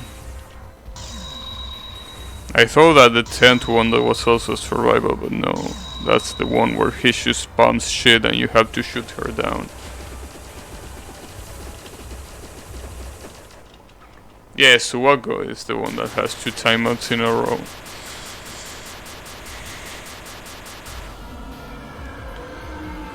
And the second timeout of Suwako is basically the spell card that you know, didn't allow me to get the perfect extra stage. I would have gotten a perfect if it wasn't for that damn spell card. Because this 8 card also go timeout on most runs. Oh, the one, yeah, the one where she just flies around like a dumbass. Yeah, I remember that one. Yeah, sometimes you should time it out because you can barely hit her. It doesn't help that she has a humongous amount of health. So, yeah, you have to be constantly shooting. But you just can't do that because she won't stop moving, and you also have to dodge those bullets. So it's kind of like you can't really do that much.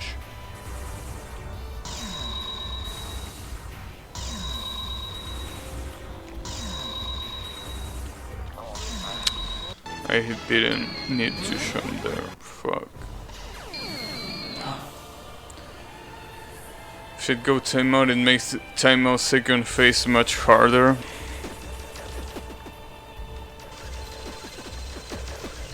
Yeah.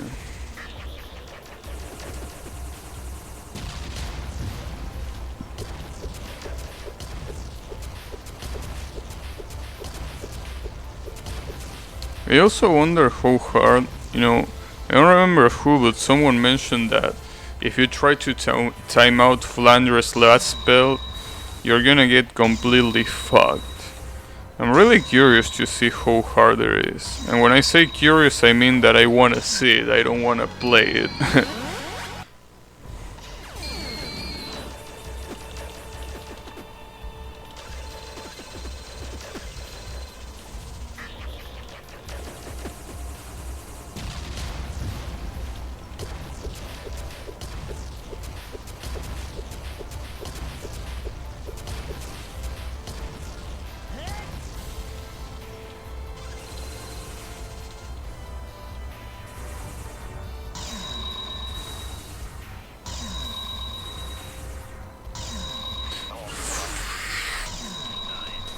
Okay, calm down. It is flan rape time. Damn. Yeah, pretty much. It's probably not worse than Gengetsu though. Gengetsu is just insane. Insanely inhuman, that is. I don't think any human being can even be close to doing that shit. I know that there's been some people that did it by decreasing the FPSs, but doing it at full speed is probably pretty close to impossible for any human being. It's easier than Gengetsu but harder than Moko's last known.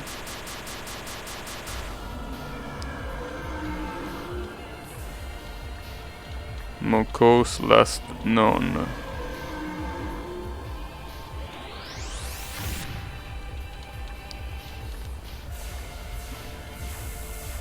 Moko last known. Oh, that, yeah, Moko last known is really fucked up. That spell, that non-spell, I mean, like, is that actually intentional? Like, Moko last non-spell to be that fucking hard? Also call it Moko rape. But like, it doesn't seem intentional. Like, it feels like Soon just fucked up and made the bullets faster than they should be. Because that looks so fucking hard that it's just insane. I mean, when I did the no bomb on that stage, I think it was impossible for me to die less than 2 times on that non. Like, I could only make it by dying twice. And even if I think there has been some rare occurrences of me actually capturing it, I did it by pure luck, obviously. Because dodging all of that shit in purpose is like just too much.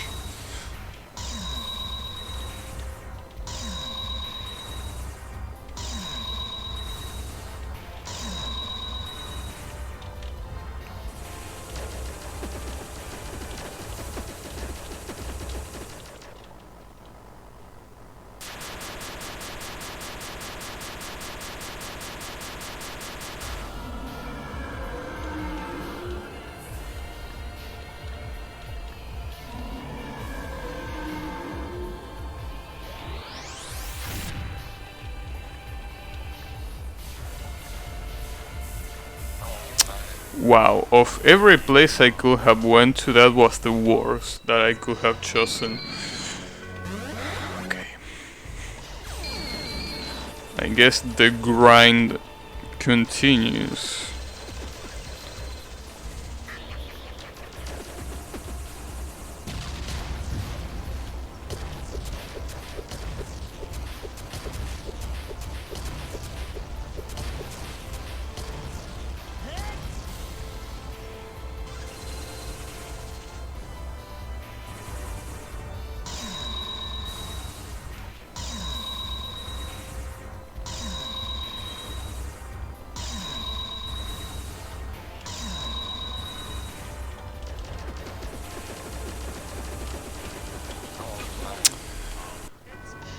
Fuck.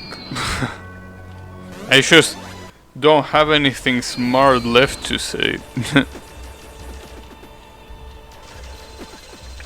I feel like all my brain cells have been killed with this fight. Yeah. Yeah, pretty much.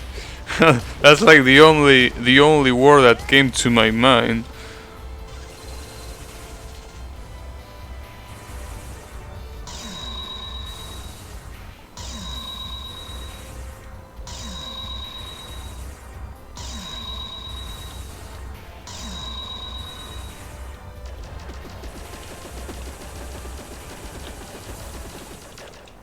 Nice. Well,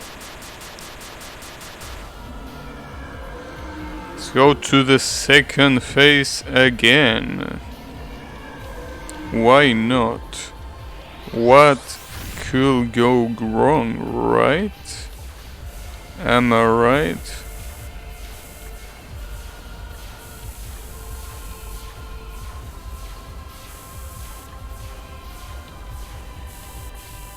At least I like it when every single bullet spawns on the left side of the screen.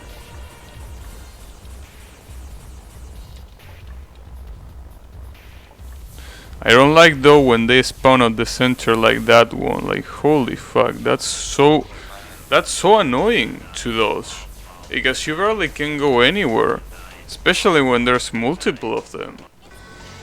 If only the spawn position could be some centimeters to the left, that would have been perfect.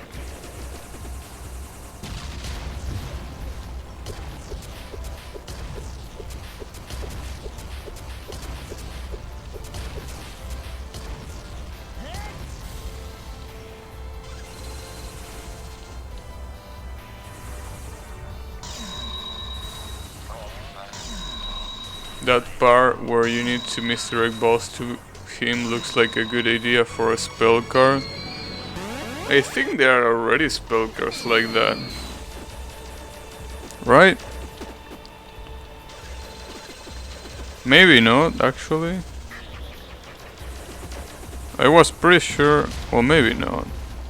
Which is kinda weird now that I think about it, cause I don't think there is any spell card like that where you have to return the bullets to the boss.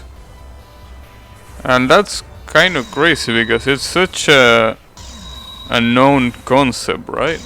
Like the basically the famous concepts of using the opponent attacks to your advantage. Yeah, I'm pretty curious the fact that Toho doesn't have any of that. Or am I forgetting something? Come on, I know that there's someone right there in chat that is gonna have better memory than me. Is there any spell card that actually does that? Like actually having to redirect the bullets to the boss to damage them?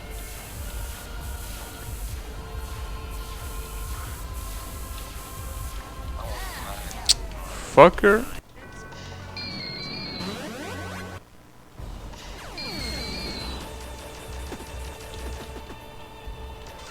There has to be, right?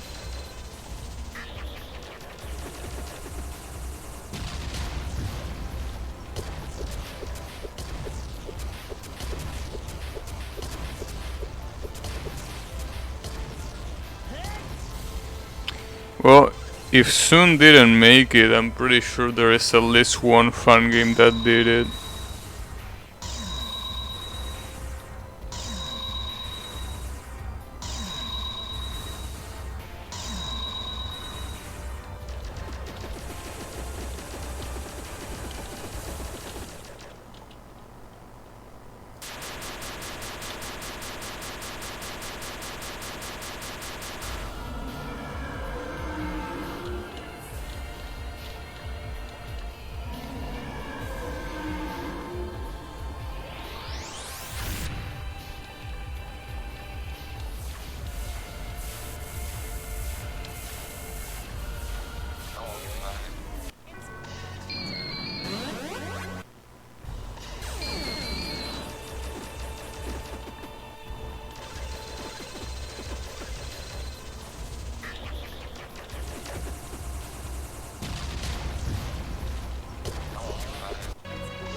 Wow, that was pretty close.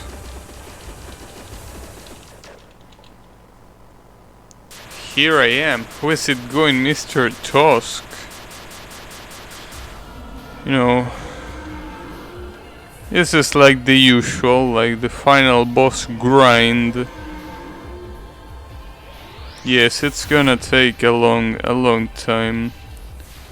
Really long time. I hope you won. Like, I hope you like watching this boss, because that's pretty much what you're gonna be watching in this stream for the next 100 hours, probably. Well, definitely not 100 hours, but definitely a lot of hours.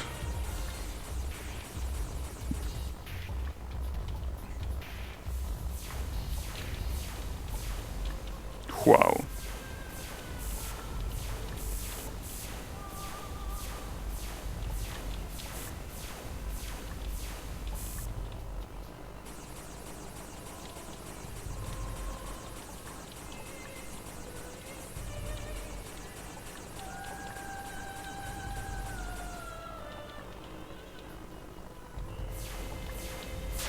Nice. Okay.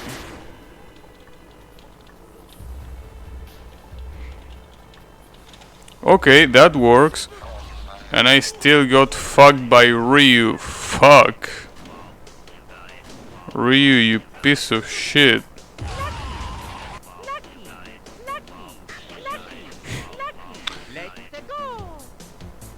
I thought I was high enough. I mean, to dodge that, but no. Hadouken, yeah, that's not even the worst part. Like, the worst part is that I haven't even got Hadouken. I got Tatsumaki Senpu kicked. You never want to get that. Can you imagine getting a Tatsumaki in real life? How dumb that would look. Like a guy literally spinning in the air while one of his legs is out. Has to be one of the dumbest looking attacks.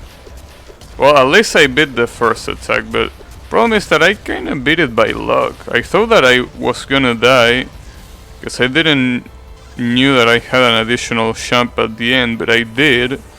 So I think I got really lucky there. But at least I did it once. Now I only need to dodge those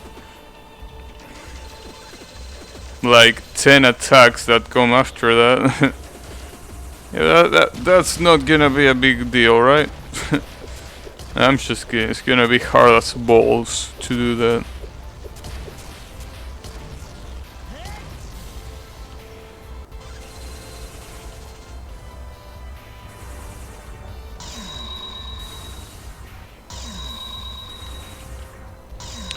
No, not only I wish this specific attack was not RNG, but I also wish it wasn't that long. Because it's definitely longer than the rest of the attacks in the first phase. I almost got killed there.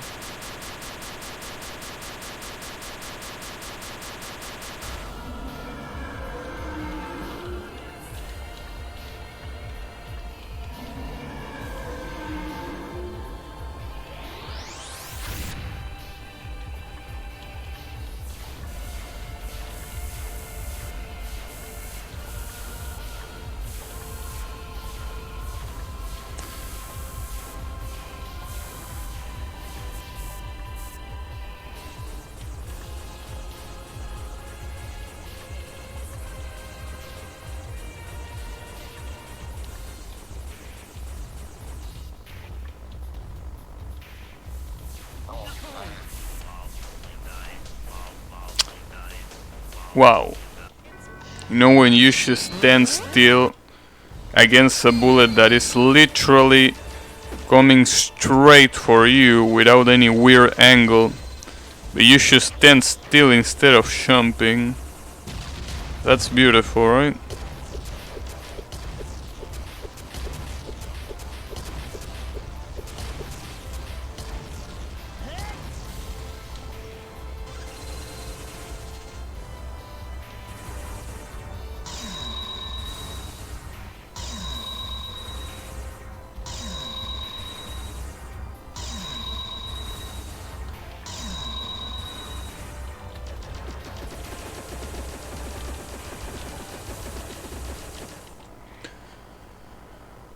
Yeah.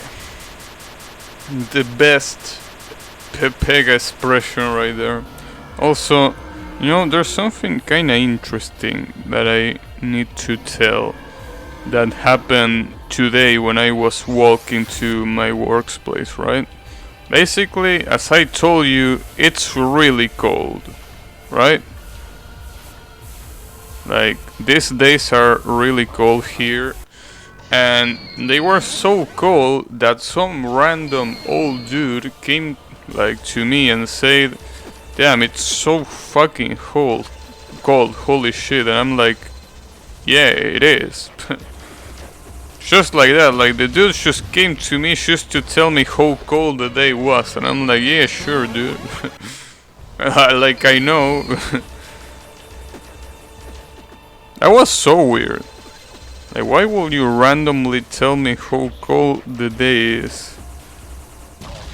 I mean, I know that it was an old guy, so old people are known for doing stuff that is not really, you know, common to see, but still, it was so weird. Like, the dude out of nowhere, he was like, "It's so fucking cold, holy shit," and I'm like at first, the way he approached me, I was like, "Damn, this dude is gonna say something stupid." And, well, he didn't exactly say something stupid, but it was still pretty weird. Like, "Yeah, it's so cold." Yeah, no shit. There is 24.5 Celsius when I listen home. Yeah, right here it is like 0 or 2 degrees Celsius. You know, being in the middle of the winter and everything.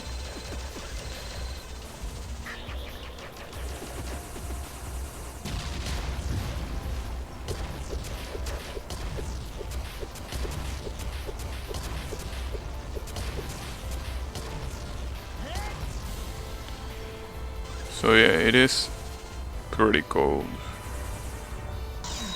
I still say that I need to try to play this game with gloves, but I know that it's a bad idea. Like, I don't even think I need to try just to see how bad of an idea it is.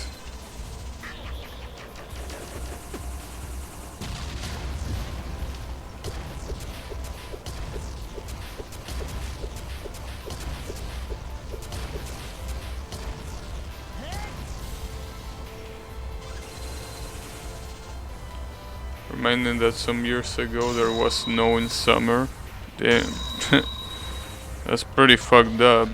snow in summer. We barely even have snow in winter here, so having snow in summer is pretty fucked up. Although sometimes we got hail, right? I think that's how it's pronounced, right? You know, those little chunks of ice that fall from the sky. I think that's called hail. Well, sometimes we do have that, but that's as much as we get. Snow is not something that we really know around here. Unless you go to the south part of the country, in which case then yeah, you're gonna see plenty of snow there.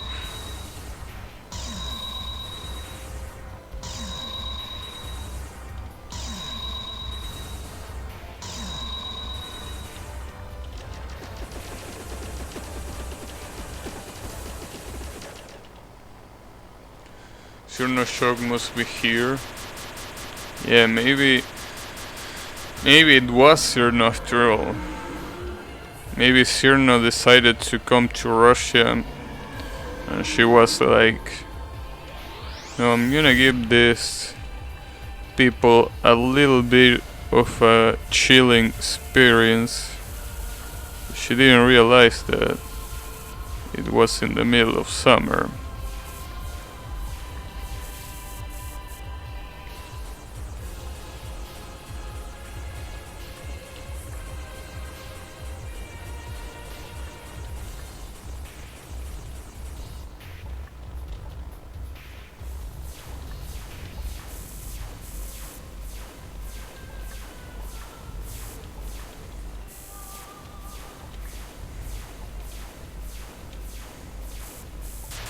Nice.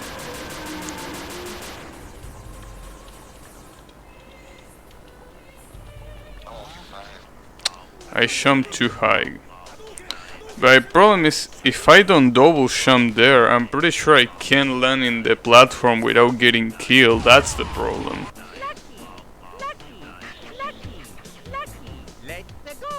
There's also the problem in these levels that you can barely even, you know, do low jumps. Because if you just touch the edge of the screen, you're just gonna get killed. Unlike other games, where you just get killed when you get off the screen. This game, no, it just kills you even if you just slightly touch the edge, sorry.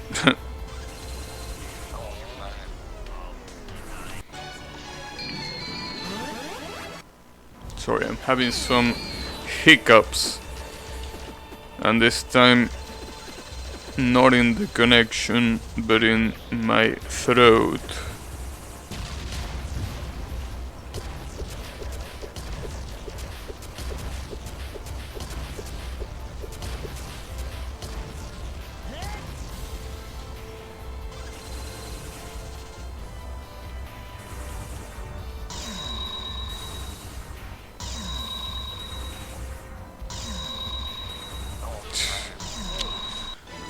I really hate that attack. I mean, I've been warned about that. I've been warned that that will be the most troublesome attack of phase 1. But yeah, I can now see why.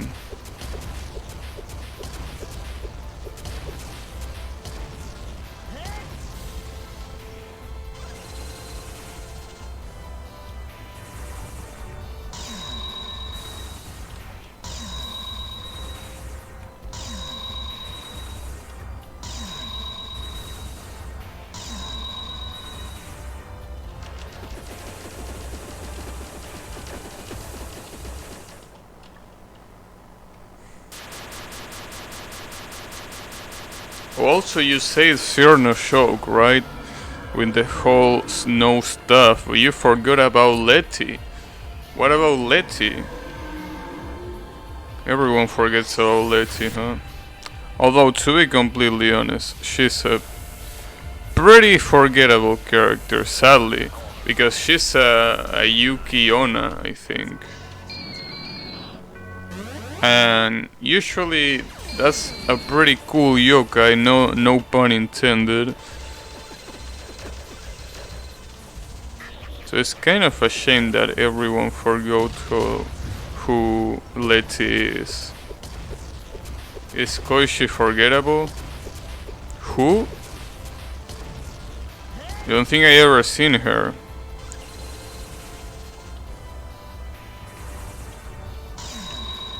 Wasn't Koishi my imaginary friend? Also, now that I think about it, poor Koishi, basically nobody remembers her in lore-wise because she literally can't be remembered because she only appears in the subconscious. Pretty fucked up.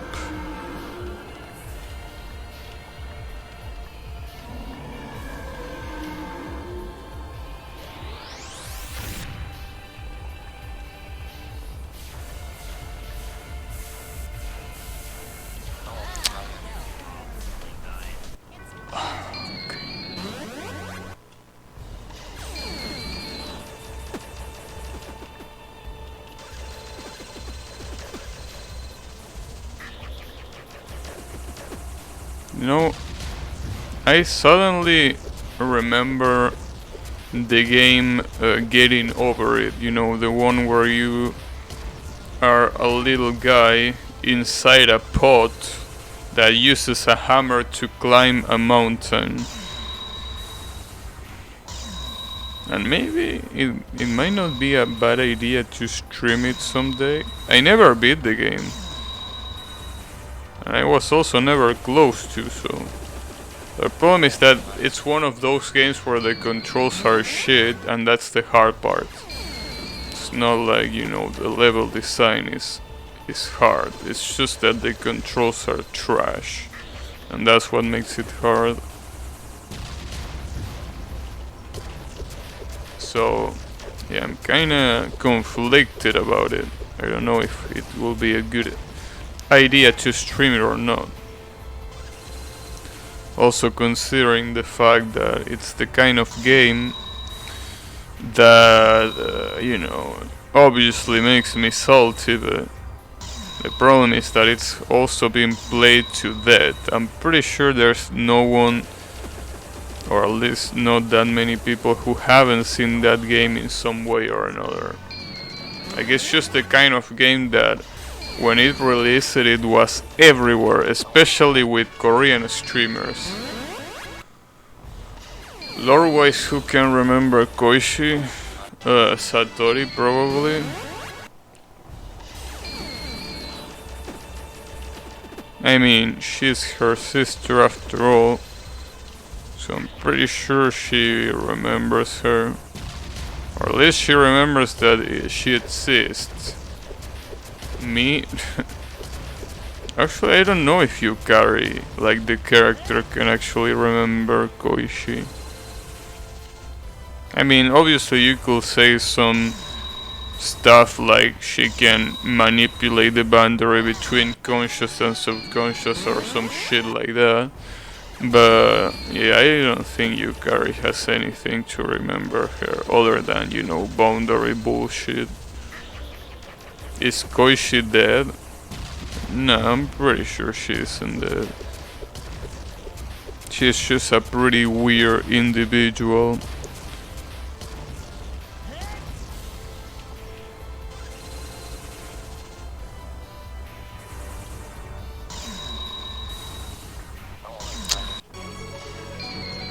Seisha by reverse thinking. I don't think that's what she can do, but maybe. Why would we need to remember her then?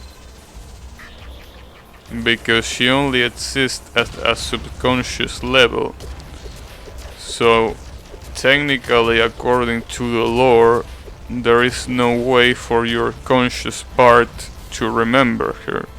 It's kinda like when you have a dream and you don't remember what that dream was about. Koishi is kinda like that. She only exists in a subconscious level. And yeah, your memory can't, you know, remember her. I think that's how it works. Then again, a lot of the Touhou abilities and characteristics, sorry, are complete bullshit in the first place. So yeah, I don't think Koishi is an exception to that.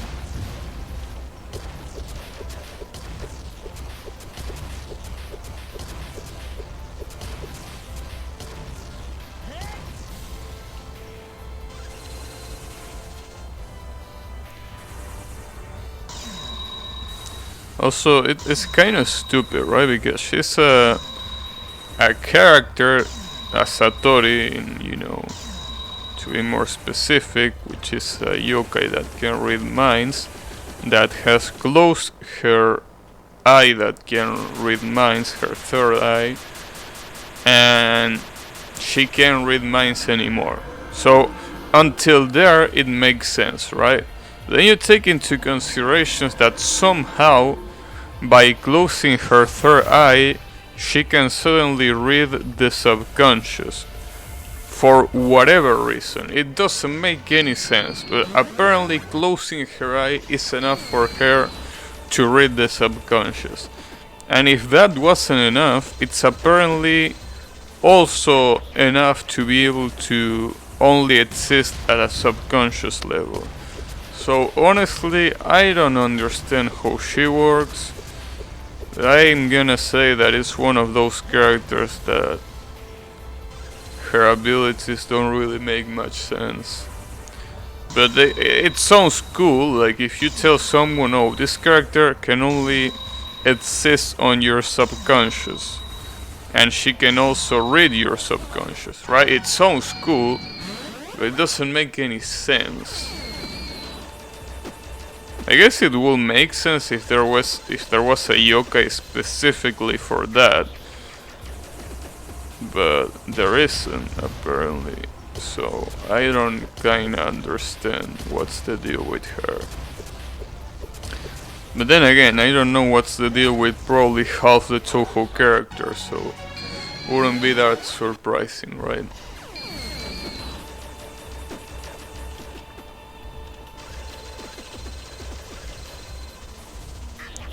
And again, I guess you can always use the good old excuse of Sun was drunk when he wrote her. And honestly, that makes sense to me. Also, she can manipulate the subconscious. Yeah, as if it wasn't enough to read it, right? But yeah, she also apparently can manipulate the subconscious. And all she needed to do that is close her fucking third eye. That's the only thing she needed to do, apparently. So it's like, damn, if it's that easy, then I guess I'm gonna, you know, close my right eye and, you know, gain the ability to, I don't know, shoot lasers from my ears. Or some shit like that. And you will be probably thinking, that doesn't make any sense. And you will be right, but it makes the same amount of sense that Koishi ability makes. So I feel like it's a fair comparison.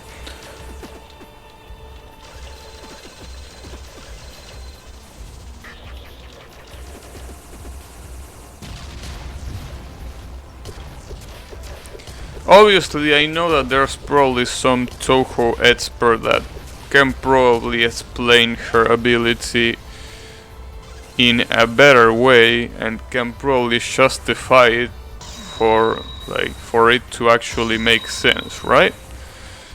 But when it comes to me, I really don't understand how it works.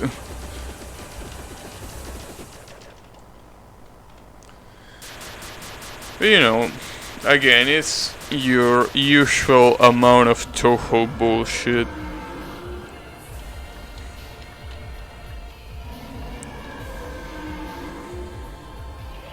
Although, I guess that a good thing that Touhou has is that no matter how dumb the character's abilities are, they will probably never be as dumb as Shoujo Stan's abilities.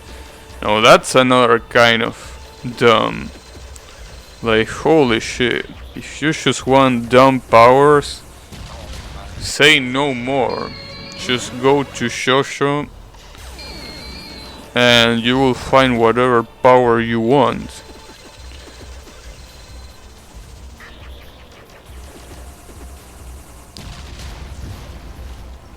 Power so dumb that basically you have things like an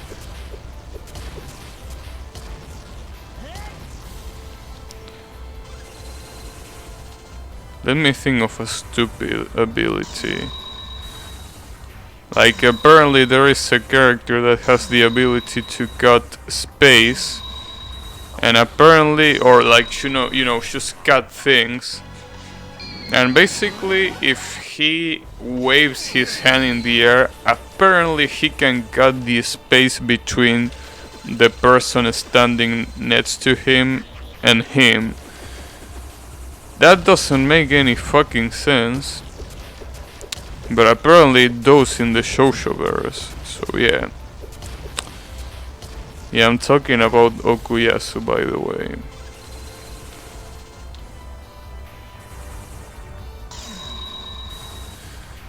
Although at least I gotta say that it looks cool. So at least he has that. Looks pretty cool when he does it. And that's about it. There is a Shosho meme that can explain every ability. It just works, yeah, pretty much. The old King Crimson way, it just works.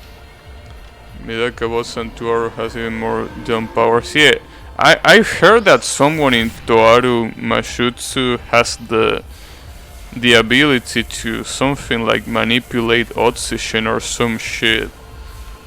Like, how dumb can you get? Is there a Toho character that can manipulate the display of space and time? For example, if somebody's invading your personal space, relocate them 100 meters further. I don't think you need to be a Toho character for that. That's just called a restraint order. Right? You can get it at your local judge.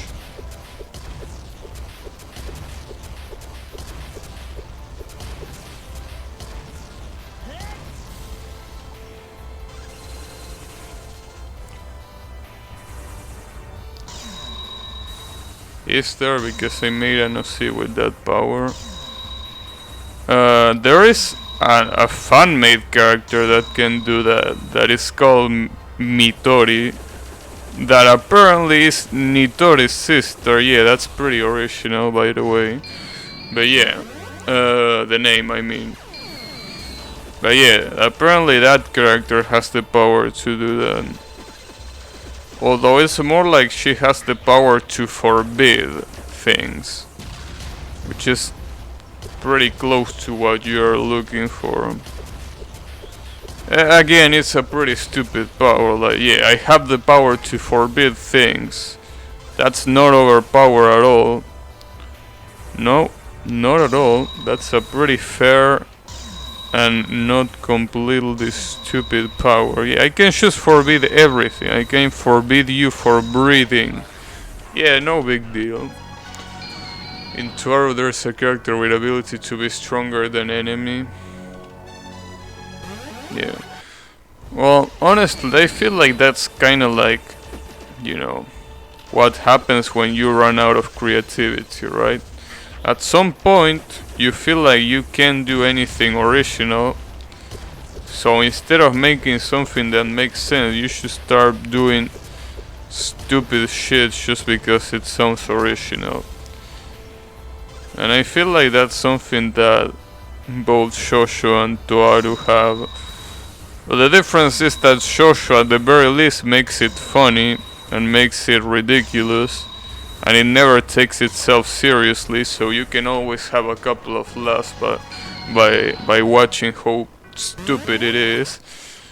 But Toaru, as far as I know, is the kind of anime that tries to take itself seriously. And honestly, when you have shit like that, I just find it pretty hard to take it seriously.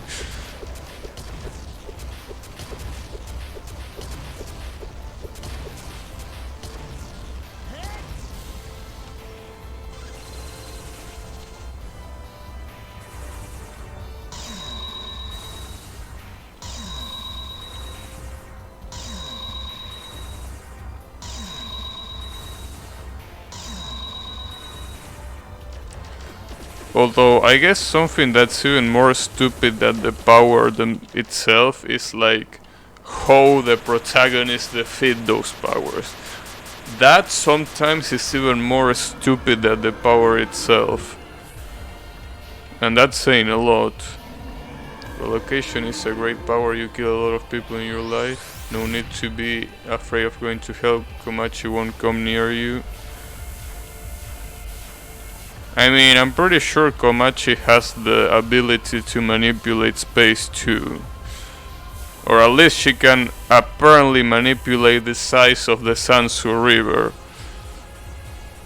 Actually no, I'm pretty sure not only the Sansu River, she can manipulate the space of everything. Like there was an episode in the manga where she opened a door by making the bridge between the layers of the door so big that she could literally walk past it. So I'm pretty sure Komachi can do that. So if you run away from her, I'm pretty sure you can, you know, just get dragged by her by doing that. I know that it's not really known power that Komachi has, but apparently she can do that by using her sight.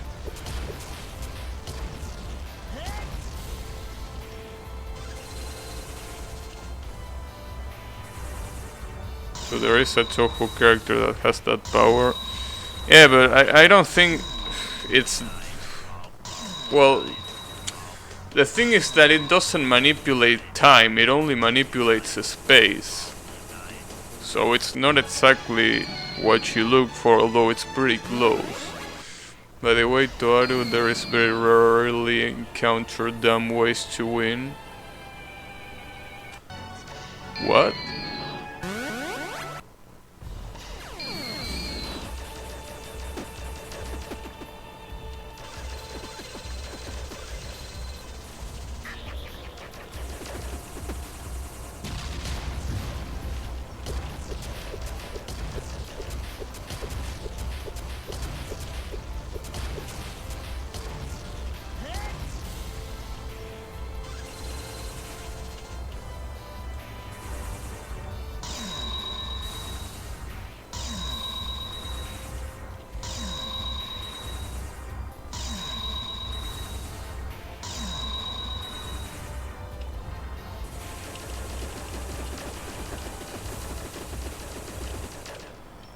It's hard to come up with a power that nobody in Toho has already. What do you mean? You can just make a character that has the power to strip the clothes off of other characters.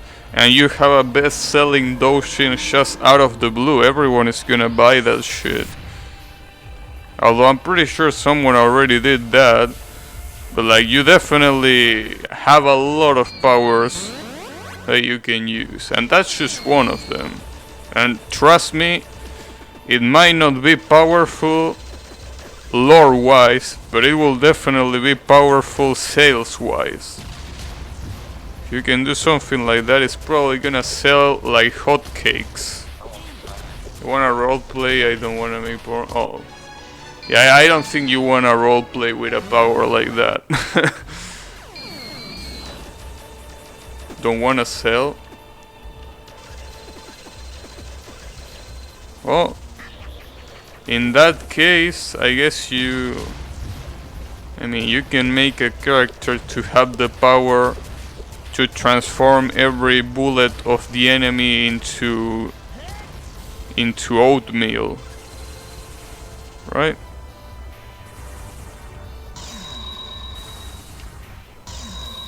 You can do that. It's probably gonna work. I mean, you already have a character that kinda does that. Well, not really, but... I mean, you can do that. Yeah, I'm just gonna turn your bullets into oatmeal. Get on. Now instead of having a pretty powerful spell card, you should have a pretty nutritious breakfast. Just like that. Is there a power that can turn the entire world into black and white. Well, you could probably say that Shigeaki has the power to judge everything as clear as black and white. I don't think that's what you're looking for, but you know, it's kind of similar. I think that there is a character with power to manipulate numbers. Black and white like all photos. No, I'm pretty sure there isn't a character like that as far as I know. Unless you wanna think that Aya can make photos black and white. That will be a pretty big of a stretch.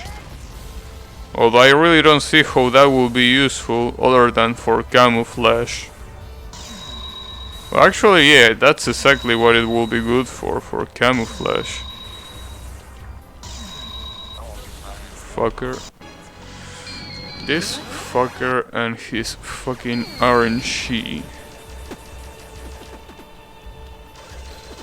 think. Also, you can make a character like.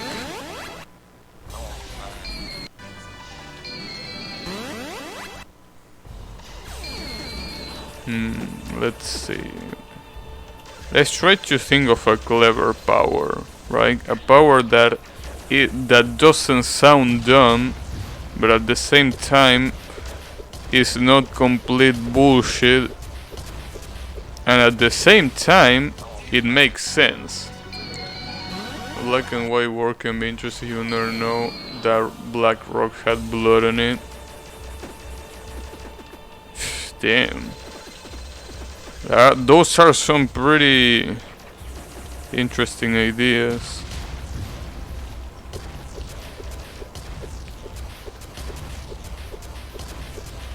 I guess you could make... what about a character that has the power to locate the Chaos Emeralds, right? You could even make a crossover with Sonic.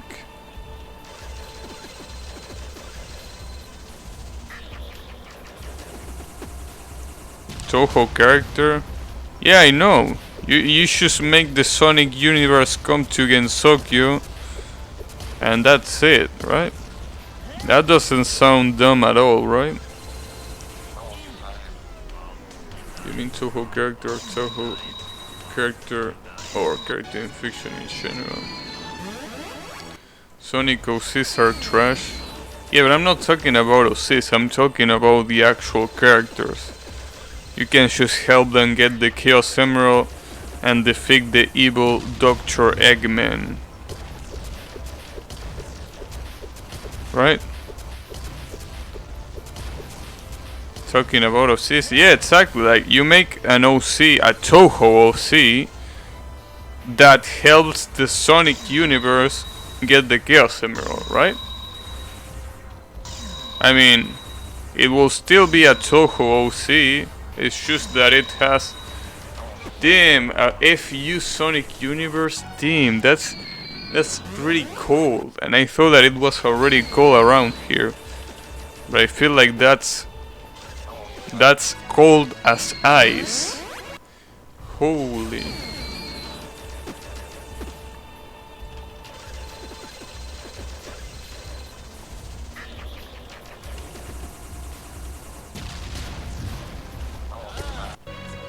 And that reminded me that I found a pretty stupid gift today related to Sonic. Actually, I wanna link it in chat because it's just too good. It's so fucking dumb that it's incredibly good. Or maybe it's just that my sense of humor is trash. But then again, I think, yeah, that's probably the case. Or to turn everything to memes. Damn. Okay, let me show you what I mean. This is a pretty... Damn, I can't believe I'm about to link this. Like, look at this shit. Now that's some pretty high quality stuff, right? That's some really high quality shit.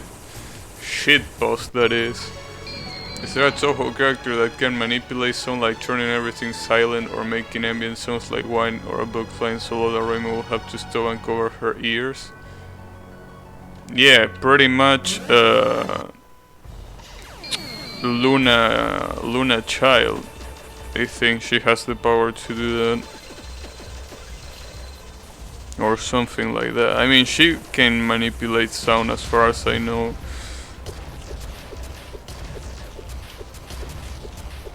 Yeah, you like that shit, Mr. Tusk? It's pretty nice.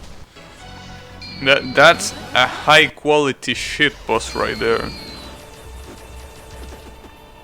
Yeah, I know, you liked it so much that now you're gonna use it as your avatar in the workplace. I know that.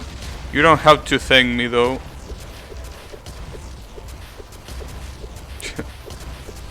That will be something pretty formal to have, right? An animated GIF like that as a workplace avatar. That will be pretty formal. Something that your boss definitely wouldn't fire you for. What about pressure? Being able to raise gravity so much that you will be forced to lay down and will be able to move at all. Well, I'm pretty sure that... I mean, it's not a direct ability, but Nitori can do that. If she has a gadget. A gravitational gadget like that.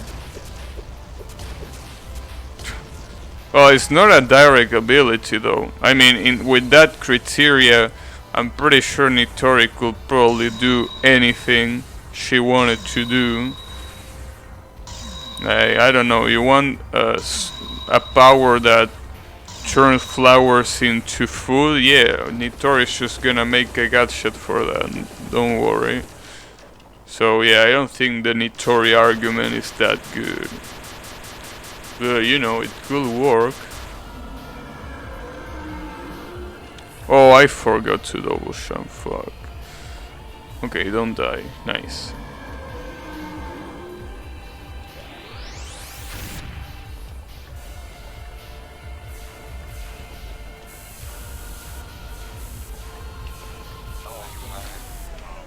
Power to create tech. Yeah, that's pretty much Nitori.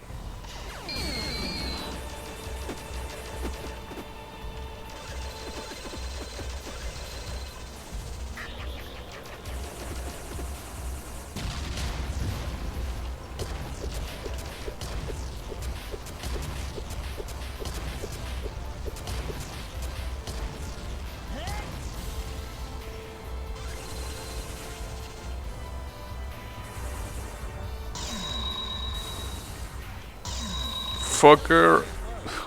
You piece of shit.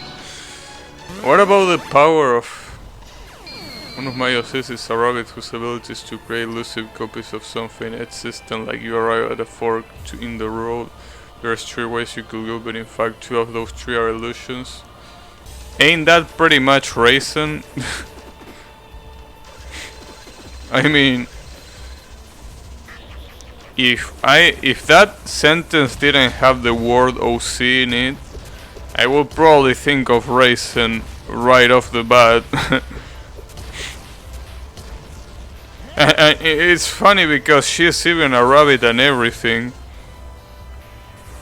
So yeah, I guess raisin is the most fitting for that. It's useless to try to make OCs then. I mean, you already say something about making something black and white. Although now that I think about it, I'm pretty sure that Sunny Milk could probably do that, since I think she has the ability to manipulate images, right? I think Sunny Milk will be able to change colors.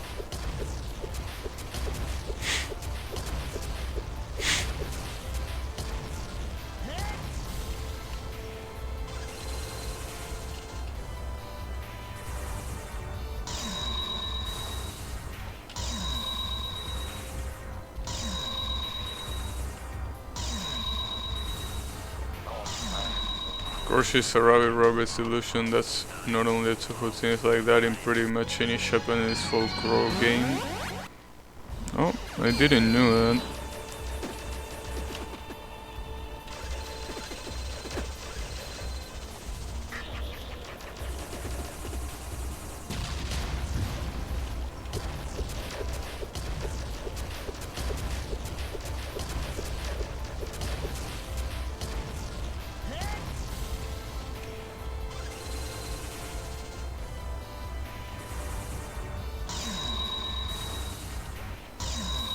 What about making a character that has the ability to defeat this boss? Pretty sure it will be really useful. I don't think there's any Toho character that can currently do that. And I'm definitely sure I cannot do that, so I think that's a pretty good OC that you have right there. Right? Toho character with the ability to defeat Soul Green. Something pretty nice. They wouldn't even need to worry about farming this shithead.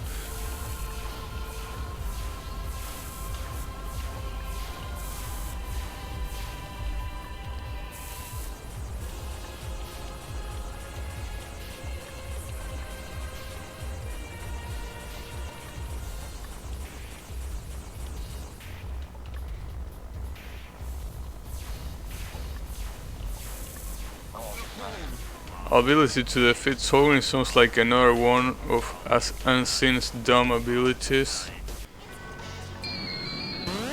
I thought of an OC that will be made of stone too. Only way she could die will be to be cracked. Isn't that Narumi though? I mean, the only reason why Narumi isn't made of stone is because of the fairies going berserk. But she's pretty much a Shiso statue. So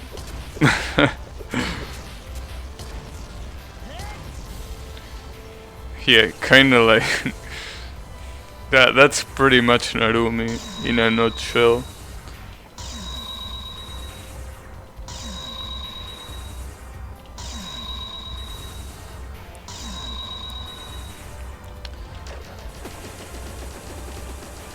Although in that case it's not like she has the ability to be made of stone, it's just that she's a statue, so she just happened to be made of stone.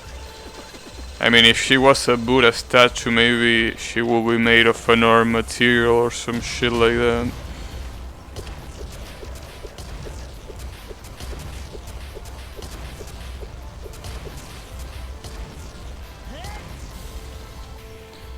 I can't expect Yukari now to say, hey, what about a character that has the ability to hear multiple people at the same time?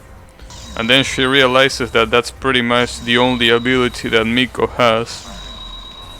What about you describing of all abilities, like Cypress abilities as ability to use legends? No, that sounds really dumb. So I will say that that's pretty fitting for a Toho character. So honestly, yeah, that might be a good idea.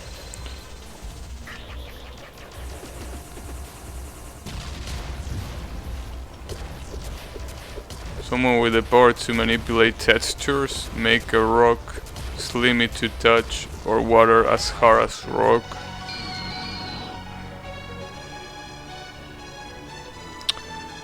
Well, obviously, the obvious response right there will be saying that Yukari has the ability to do that. But at that point, you could probably say that Yukari has the ability to do everything. So, yeah, I guess. Because basically she will be able to manipulate the border between softness and hardness. Like that's actually a border that it makes sense for her to actually manipulate. I mean, she apparently has the ability to manipulate the border of particle and wave. So honestly, that sounds pretty similar to that. But then again, Yukari can pretty much, I mean, if you thought hard enough, Yukari can pretty much do anything you can think of if we follow her boundary ability. Like if it was a literal manipulation of every single boundary in existence, then yeah, she can pretty much do that. Manipulate tester can it use bilinear filtering to rape some ice? But the real question is, can she increase the RGB values? Cause how else am I supposed to do some deep fried memes, right? Yeah, how about that? Like having a character that has the ability to make deep fried memes. Well, I'm pretty sure anyone with a photo editor has the power to do that, but do Aiden practice sorceries? Yeah, I'm pretty sure she can do whatever any medic can. Like apparently she's so smart that she's pretty much a goddess that has the brain of, you know, a god. So yeah, I'm pretty sure she can do sorceries. RGB value changes sound like way to change colors with numbers manipulation. Yeah, kinda, in a way.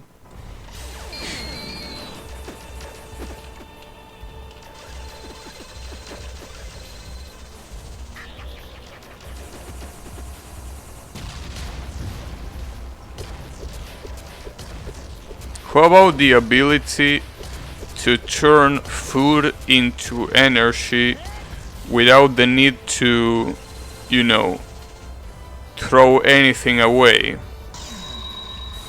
You wouldn't never need to use the bathroom. You will have a lot of energy. Like you will be able to turn everything into energy no matter how hard to digest it is. And you wouldn't throw anything away. How about that?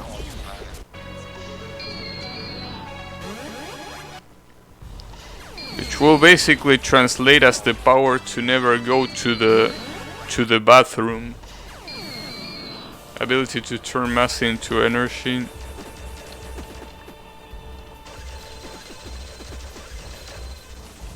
Yeah, kinda. It will kinda be like that.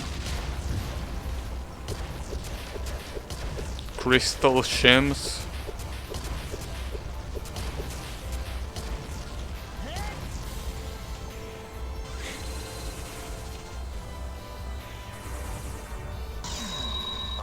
Ability to reverse polarity.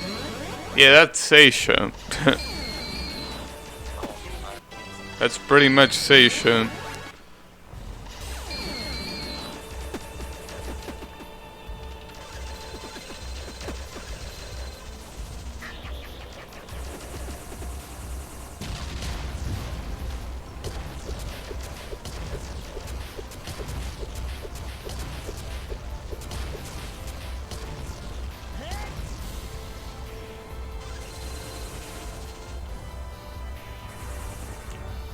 If like Seisha doesn't know how to use her ability.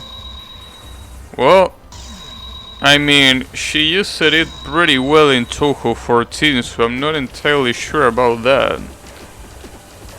I mean, I remember seeing my screen getting flipped, so ability to erase stains with a mysterious fluid coming out of her fingers. Well, at least it's coming out of her fingers, but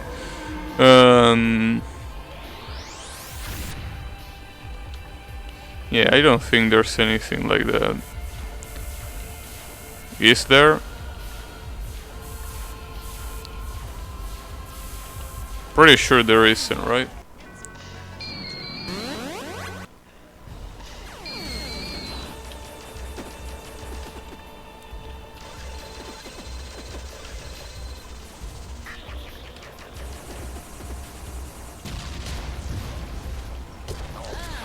No, I don't think there's any character that can do that.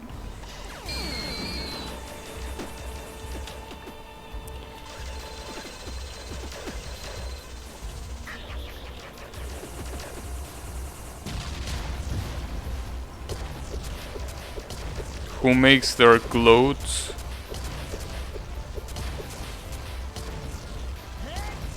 I don't know. Ability to copy other abilities but with backfire. With backfire. Well, I mean, Satori kinda has the ability to do that. Well, actually no, she can only copy Danmaku. She can literally copy abilities.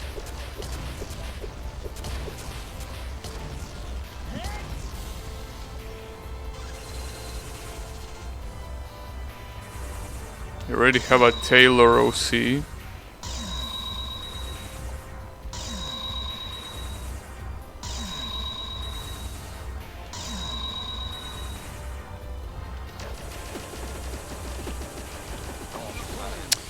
Fucker.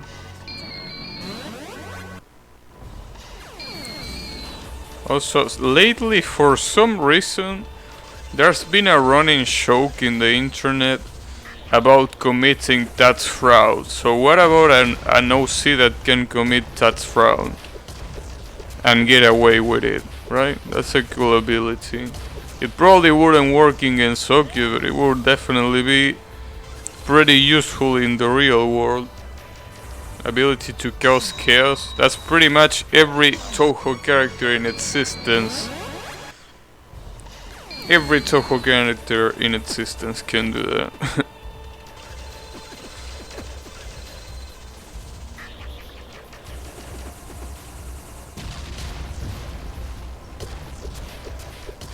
Well, maybe except for the old turtle in the back of Hakurei Shrine. Mr. Genshi. Yeah, I don't think that one can cause too much chaos.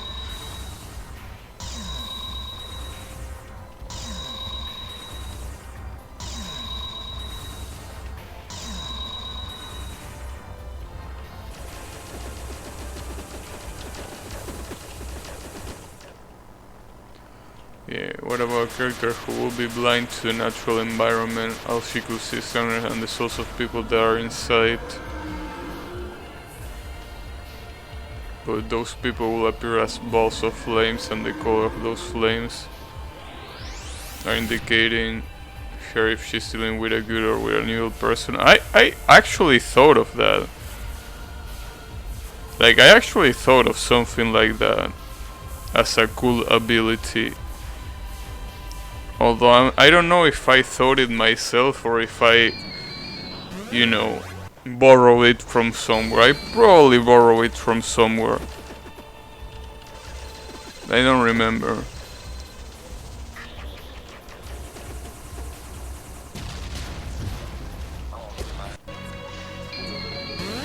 Isn't there like an anime character that can do some shit like that?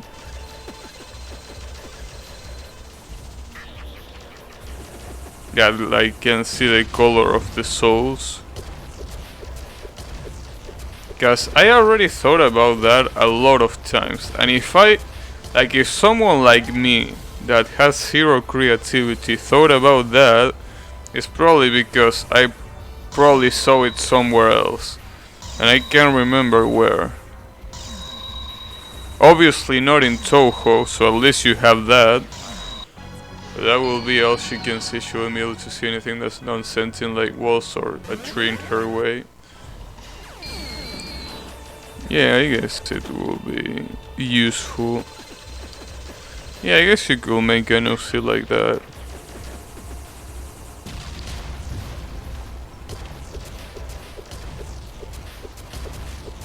Ability to die stupidly and fuck runs up. Yeah, I think I have that ability. I guess I'm a Touhou OC now.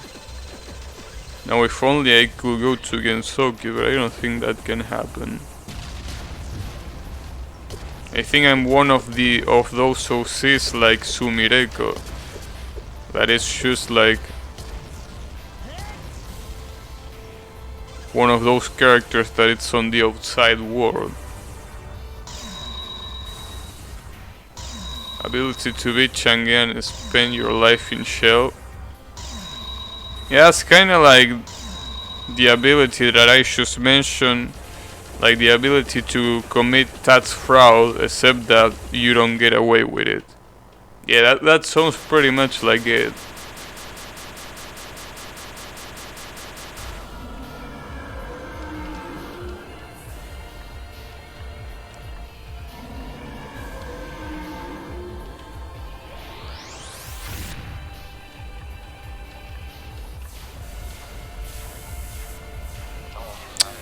Are you serious? I didn't mean to go to that fucking platform, you... Okay.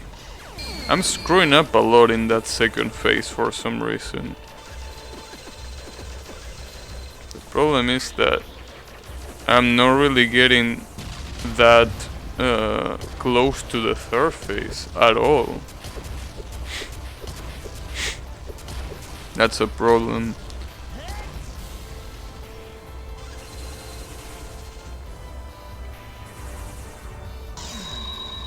What about the ability of turning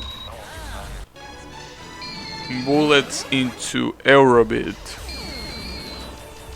You know, that will be a pretty sick ability. Every bullet turns into aerobit.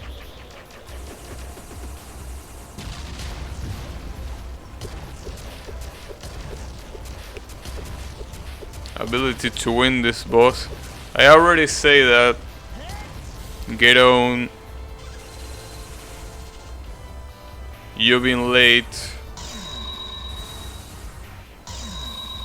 Good idea though.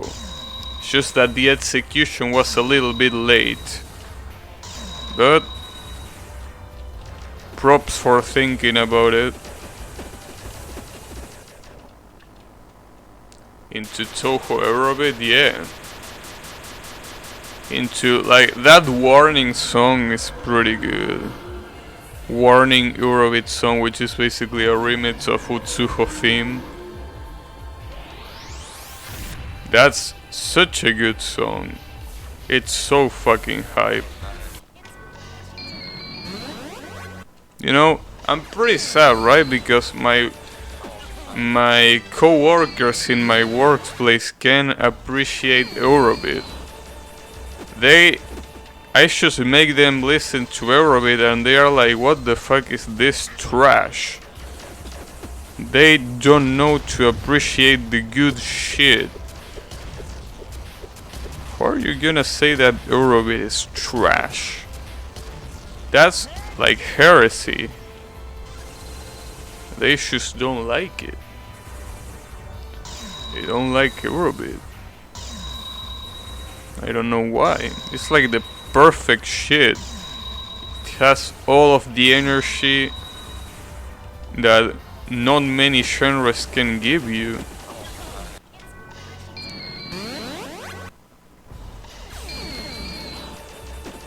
They are like, nah, this is trash.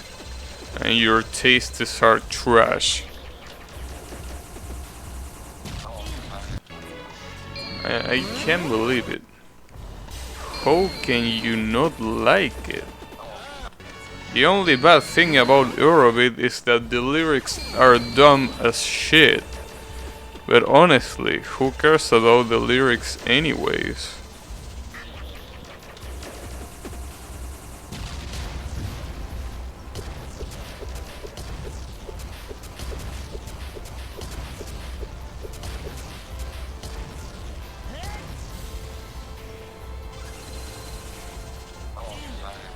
I think I will take the blind seeing souls idea. I really like it because you can lie to her all. If you purpose her deal, she can already tell you're planning to break the deal.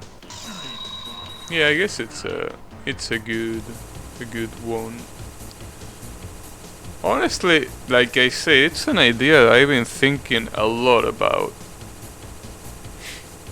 So I really don't know if I saw that somewhere else, or if for whatever reason it came to my mind like divine inspiration.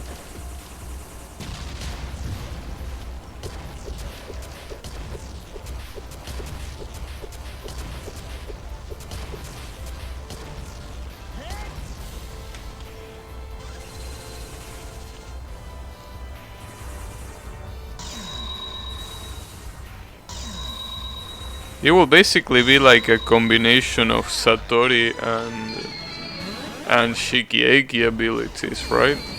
Because Satori can read minds and Shikieki can pretty much read intentions and be able to shush them as black and white. The only exception is that they are not blind. But yeah, that's pretty much like a combination of those powers.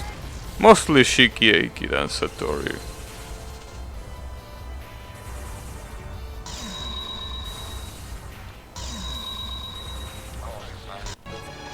Yeah, Toho character that can walk for some reason. Maybe they had their legs beaten or necrosed and they can use them, but they still levitate.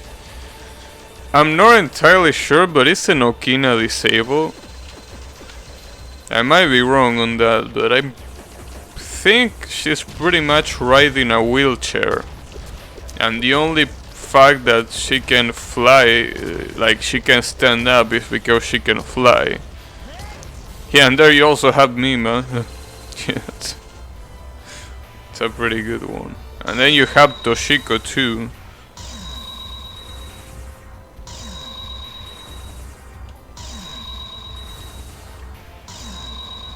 Okina, you say? Yeah, I'm not entirely sure, but some people have said that she's disabled. And that's why she's sitting on a chair, because that chair is actually a wheelchair. I'm not entirely sure about that. I might be wrong. But I think she might be disabled.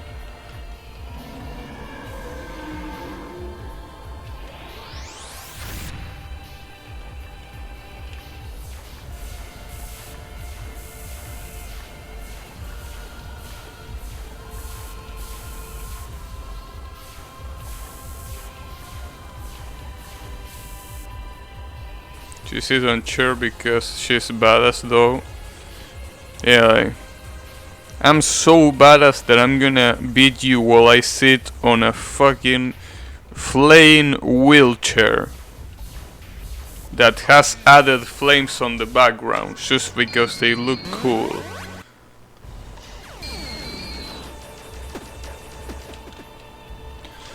It's also apparently like the goddess of the disabled and the outcast, so maybe that has to do with the fact that she's disabled.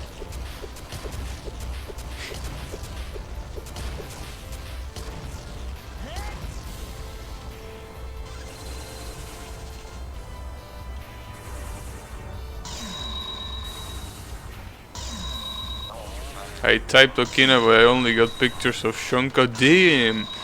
Yukari with the hottest burn. Holy shit. No, that's a pretty good burn. I gotta give it to you. That was a pretty good burn. That was an amazing burn. Damn. If Aunt Bravi Hood, which is one of the viewers that is usually here when I play Toho, read that, damn, he will be like flaming right now of rage because he's an insanely big fan of Okina. If you say something like that, he will be like, what the fuck did you just say? And that's just such a good burn. Holy shit. You won? Yeah, you won a ticket to hell.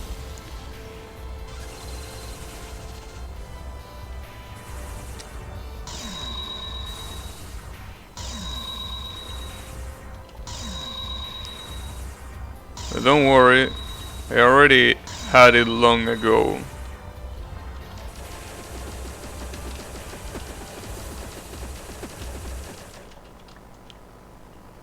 Obviously I didn't win. What did you expect? Like, did you really expect me to win today? You have some pretty high expectations of my gameplay. You insult me? Do you know who I am? Oh, I'm sorry, boss. Yeah, he's my boss now. Gotta be careful about what I say. He's literally my boss. He's the one that tells me what to do in the workplace. Gotta be careful.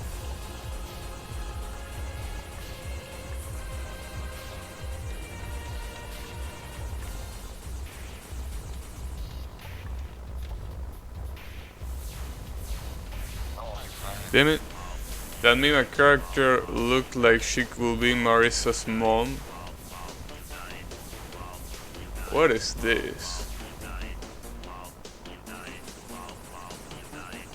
Oh, that's Mima cosplaying as Marisa. Nice. That's a pretty nice cosplay. In Touhou 2, she's Marisa's master. Yeah, pretty much. Mima is pretty much Marisa's, you know, master and teacher too. Like, I'm pretty sure a lot of the magic that Marisa knows has been taught to her by Mima. And then for some reason she forgot about it. Actually, she's also Touhou, like she's also Marisa's master in Touhou 3. Let's not forget that one of the dialogues she has when she beats Marisa, she says, "Train harder, Marisa." So yeah. Honestly, she's supposed to be Marisa's master in all of Touhou, in PC98 Touhou. The problem is that, for whatever reason, soon forgot that it existed. I mean, you know, when people say bring Mima back, they don't say it because they like being annoying. They say it because Mima was a really good character. And an actually important character. Like, it wasn't just like a background character that nobody cared about. It was a key character. And for some reason, Sun was like, nah, fuck Mima. I'm like, are you serious? You drunker fuck? Just kidding, I will never say something like that too soon. But still, why the hell would you not bring pretty much one of the most important Touhou 98 characters, obviously aside from Raymond Marisa? Like, why the hell would you not bring her back? But he was sure to bring back Yuka and Alice for some reason. But apparently Mima wasn't important enough.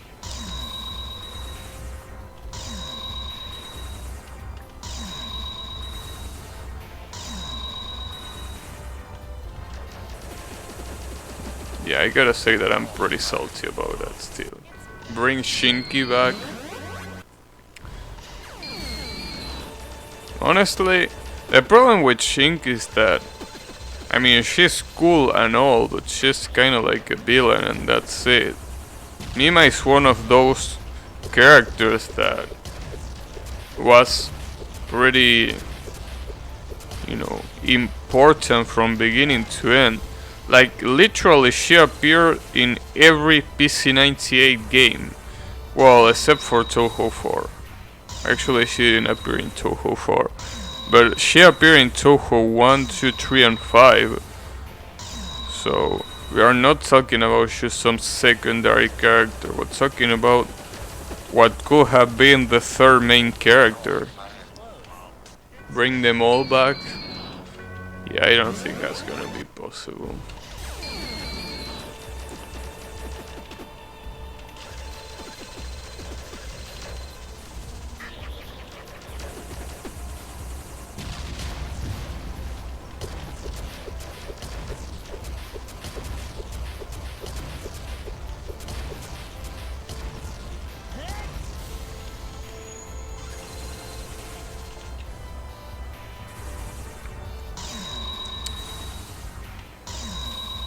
Damn it. Why do you have to do this to me soon? I just wanted Mima. We still have Alice and Yuka. Yeah, but that's the thing.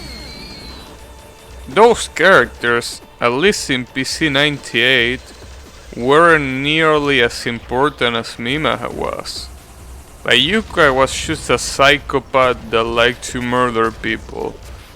And she somehow got playable in Touhou 5. And then Alice is a pretty good character, but she's kinda like just a resident of Makai. It's kinda like, well, I mean, I think that something that she got really lucky for is getting as a boss in an extra stage, so that's probably what really influenced the decision of making her a character in the Windows era. But honestly, when you compare how important Mima is compared to Yuka and Alice in the PC98 games, it's just, you know, it's not even a fair comparison. And yet Soon, for some reason, did not give a shit. Then again, I think the reason why she didn't bring her back is because her personality is pretty similar to Marisa. So basically you will have two characters that are kinda like the same, except that Mima is way more brutal in the way she speaks, more savage.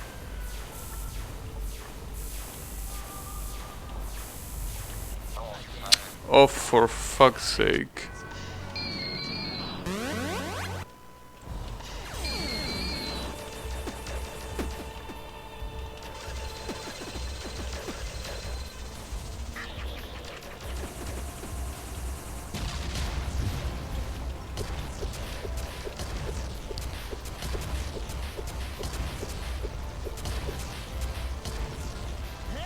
Actually, I forgot, there is a character that is kinda as important as Mima, and it was never brought back in the Windows series, which is Genshi.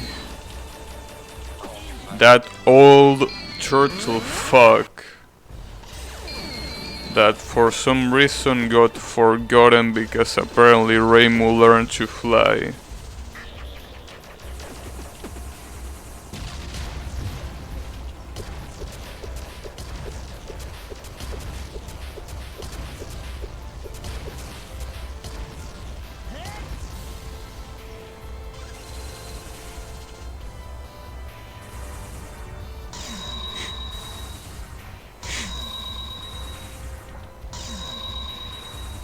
Because Reimu ate him, damn.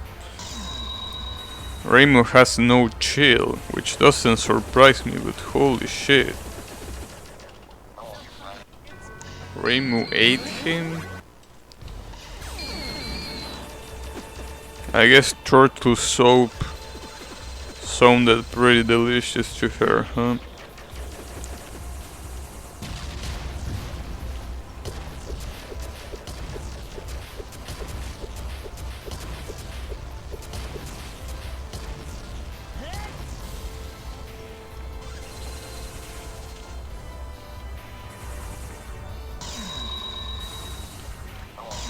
Oh, come on.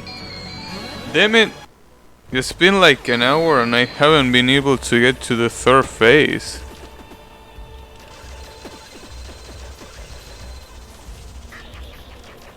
Damn it. I mean, the real problem about this is that I can barely say there was any progress today. I mean, sure, I dodged the first attack once. I don't know if I will call that real progress, like... like, holy shit. Also, what is the best Toho fighting game to start from? Do you mean in a... do you mean in a casual way or do you mean in a competitive way? Because if you mean in a competitive way, let me tell you that all of them are trash. So if you wanna play a competitive fighting game, Toho is definitely not the right choice. Now, if you're talking about a casual perspective, it also depends on what you want. Do you want a hard game? I'm not into fighting games in general.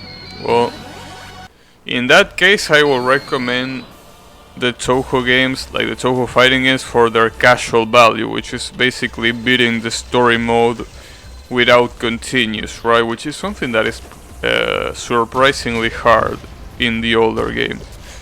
So it really depends in what you want to achieve. Like, do you want a hard game? Do you want an easy game? Do you have a game with? Do you want a game with a good story? Like, which one are you looking for? Because if you're looking for the hardest, Touhou in Material and Missing Power is, at least to me, the hardest to play. If you want the easiest, definitely go for Antinomy of Common Flowers. And if you want the one with the best story, I guess you should go with Scarlet Weather Rasputin. That's my recommendation. No, Genso Wanderer isn't a fighting game, Yukari. That's Scarlet Weather Rasputin, alright. Yeah, Scarlet Weather Rasputin basically has an amazing story because of how much character interaction there is. And the fact that the stories happen one after the other, so all of them actually make sense that they happen. So yeah, Scarlet Weather Rasputin is pretty good story-wise. And it's also really challenging. Like, if you wanna get a one coin clear in Scarlet Weather Rasputin, there are some characters that it's pretty hard to get them with. Like, for example, Yomu.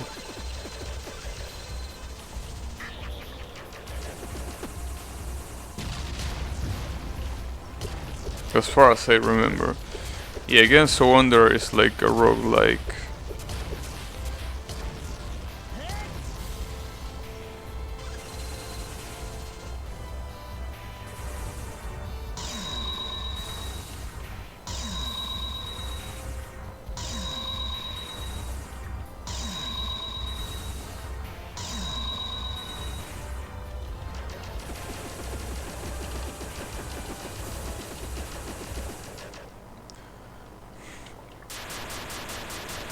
Also, by the way, what Touhou games did you play, Riemann?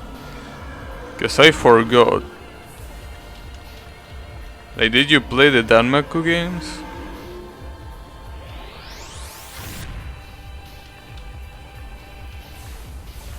Yeah.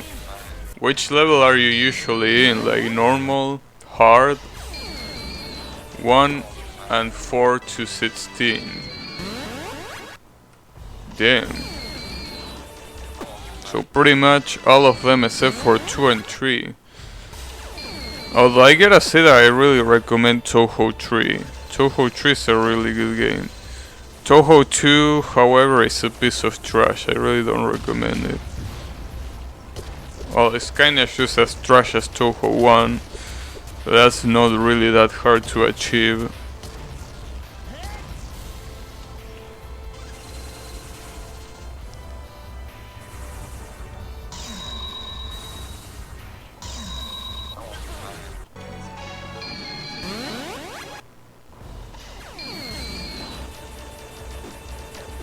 Normal hard, judging by it I will say extra. Extra? I don't feel like saying extra is really an appropriate difficulty, because normally extra stages are pretty hard just because, are pretty easy because you can pretty much retry them over and over again, and since most of them are gimmick based, you just have to play them enough and you can beat them even if you can't do normal or hard. So yeah, I'm talking about the main difficulties of the main game.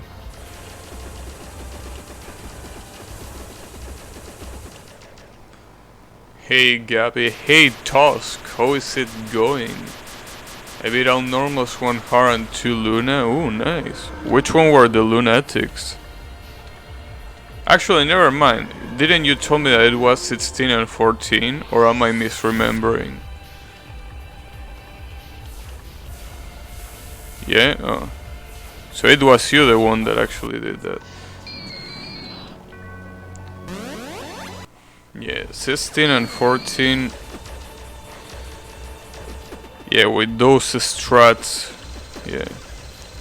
Well, I guess in that case, so have plans to do 10 and 8 on one day. Yeah, 10 is a bomb paradise. 10 is definitely a game that you can do without much trouble.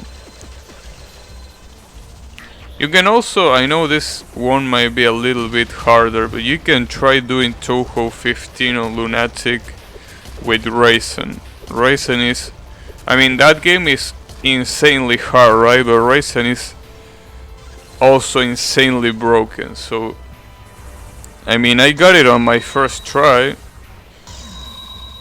because Raisin is so fucking broken that you can get hit by everything and still be able to get the one going clear.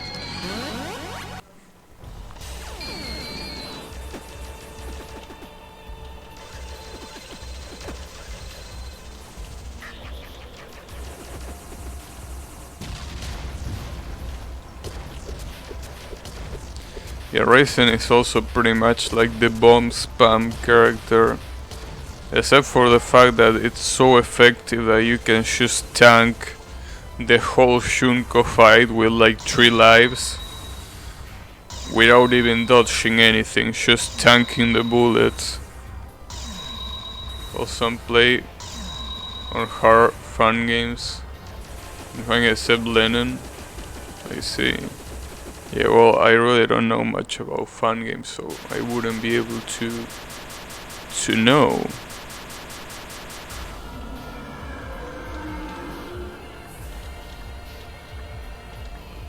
Also, by the way, Tusk, are you drunk? Cause it looks like you could be drunk, Mr. Tusk. Yeah, I'm tanking some of Hecatia's spells. Nice. Surprisingly not, maybe tomorrow. Okay. Good stuff.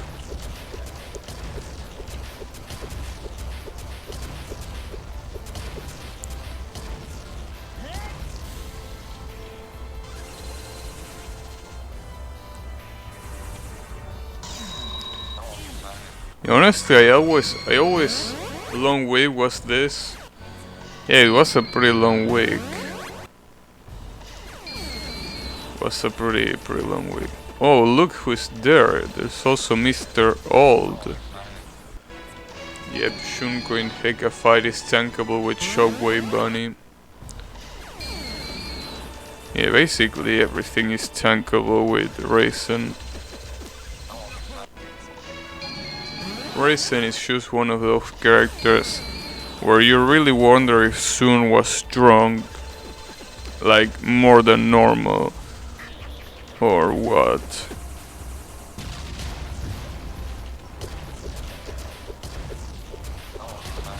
Probably I also should do Luna in 15, yeah. It will probably be free. I mean, sure, at first you might struggle a little bit, but it's just a matter of, you know, trying to get hit the least amount of time possible so you can just tank everything, and at the same time try to grace every pattern so you get a ton of lives.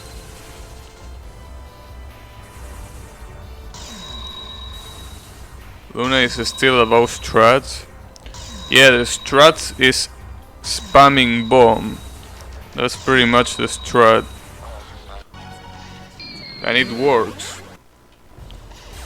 Oddly enough.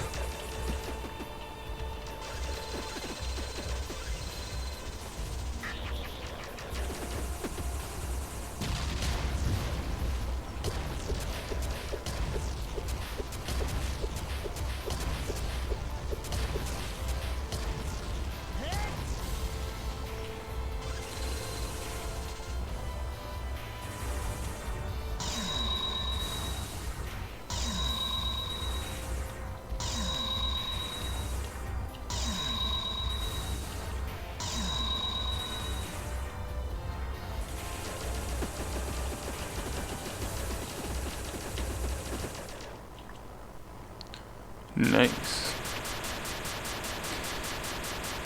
You know, I think I'm about to end the stream, but before I end the stream I want to get to the third phase at least once more. Wow, I can't believe I got killed by the laser. But yeah, I wanna get to phase 3 before ending the stream. Although that's probably too much to ask.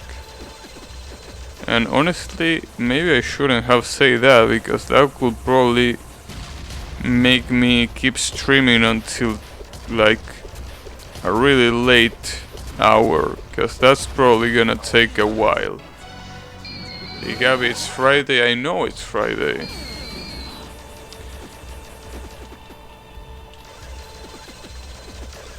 So what?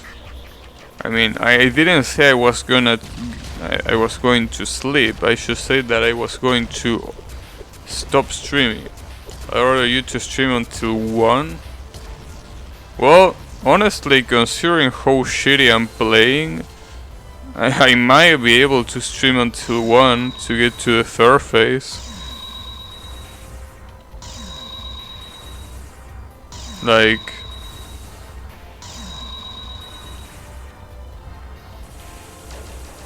it might be realistic to say that I might play until 1 if I want to get to the fucking 3rd phase. Because holy shit, this 3rd phase is just not happening. Oh fuck. Okay, there we go. I'm even fucking up on those sections, huh? Although something really good is that my fingers stop being cold.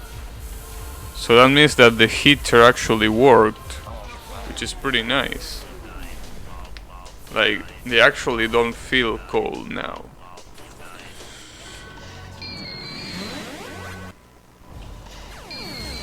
The problem is that I'm tired, so I guess by tomorrow, if we have the combination of the heater and me not being tired, maybe we can get to the 3rd phase a lot more frequently, right?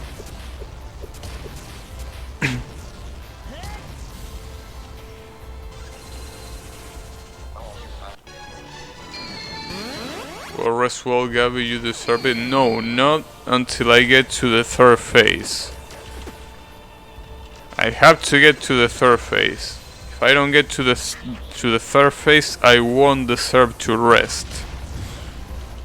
I know that was probably a mistake to say, because I probably will stay for a pretty long time until I get that. This guy does an amazing job every day. Yeah, I do an amazing job at like yelling like an idiot. I'm pretty good at that. Pretty good at yelling like an idiot. It's a pretty good ability. But this guy that is right here, he does it even better than me. Can you believe that?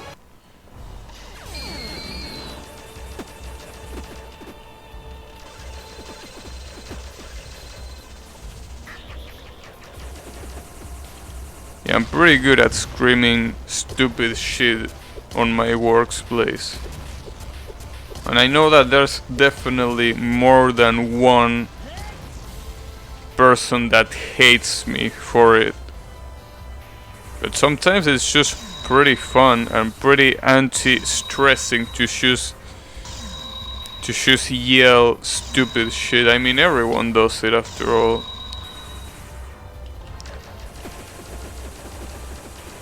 Either way, thanks for the compliment. Really appreciate it. You also do an amazing job with this new project and trying to not break something in half.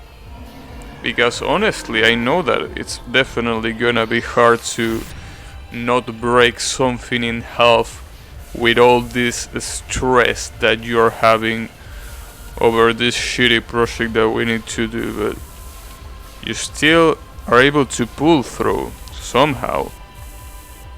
So good stuff.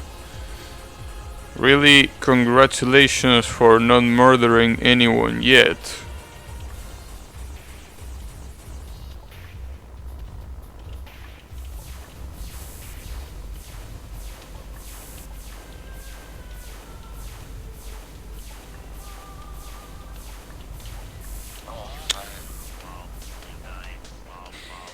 Okay.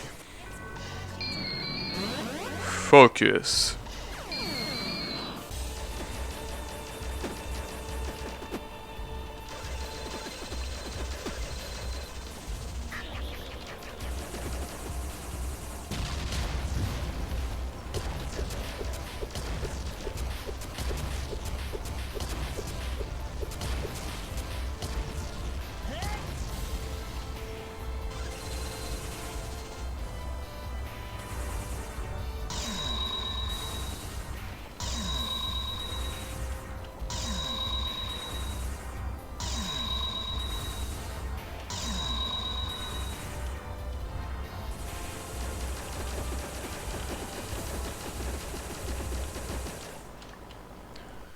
Okay. We just need to get to the third phase. That's all. That's just all. Just get to the third phase. How hard can it be, right? Well, you will be surprised at my incompetence to get there, that is.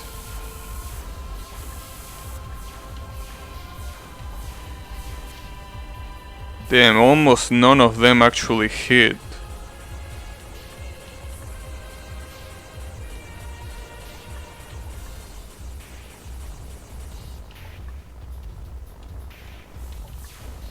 If only this fucking pattern wasn't RNG.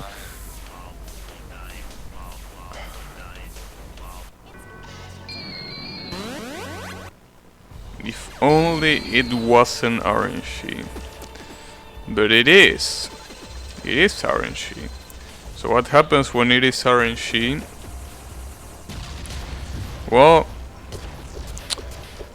it happens that you can barely react to it.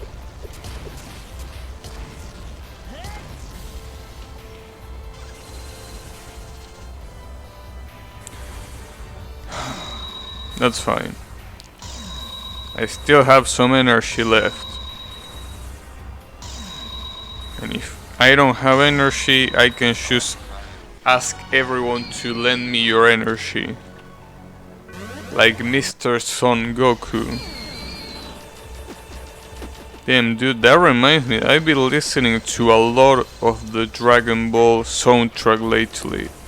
And holy shit, there are some pretty sick songs. Like,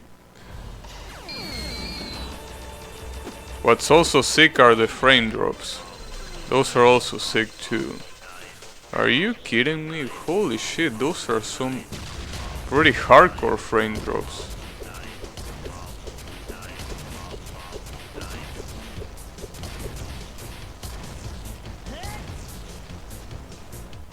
Are we still even online right now? We are, surprisingly, but holy shit, what are these frame drops? I mean, it's 12 and 20 AM, who the fuck is using internet? Well, aside from me, that is. Damn it, we can't even have a good end of a stream. You have to be a shithead.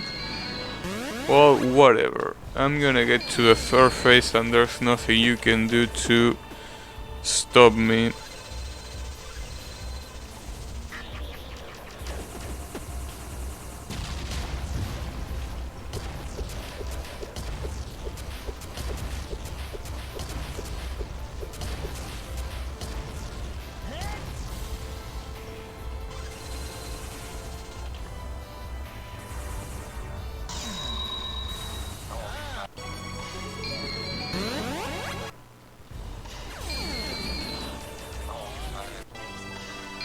Oh man. At least the good part is that, you know, I thought that I was gonna reach 2000 deaths pretty quickly. It looks like I didn't. Also, it seems that my internet is really fucking up here. So sadly, it seems that regardless of what I said, I might need to end the stream sooner. Because if I keep dropping frames like this, it's just not worth it to keep streaming. Damn. they have no excuse here. Like, you can't tell me that there is a lot of people using upload, like upstream right now. If I wasn't already tired of the boss, there comes my shitty internet saying, hey, let me give you one more reason to be tired. Yeah, why not?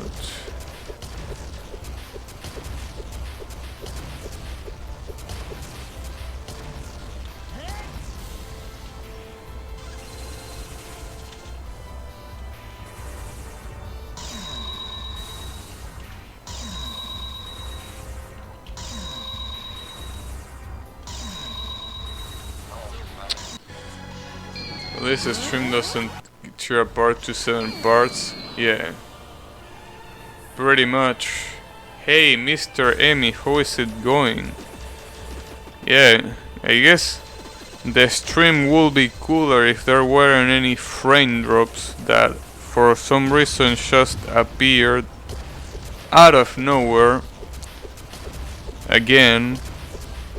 But yeah, I guess the positive thing is that it doesn't get chopped into 7 parts and basically delay my whole video upload just because of that damn stream that got cut into 7 parts and made me, you know, look for a program that can actually join them together.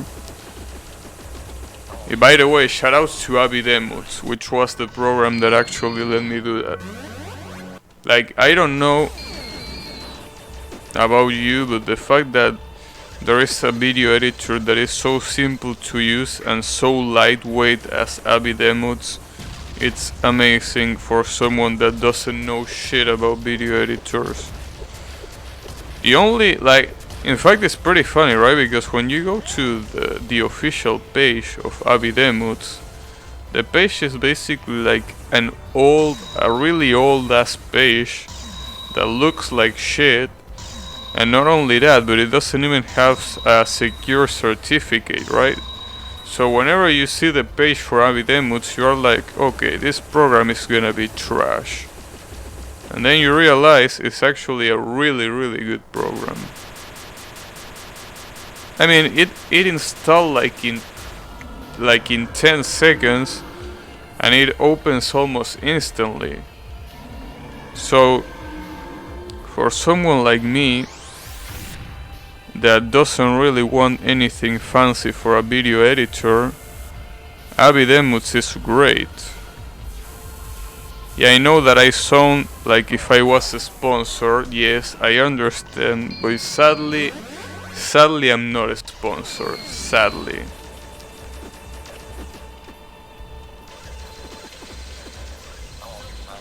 Can you imagine sponsored by Hardon-mode? Fits your shitty streams in just a couple seconds.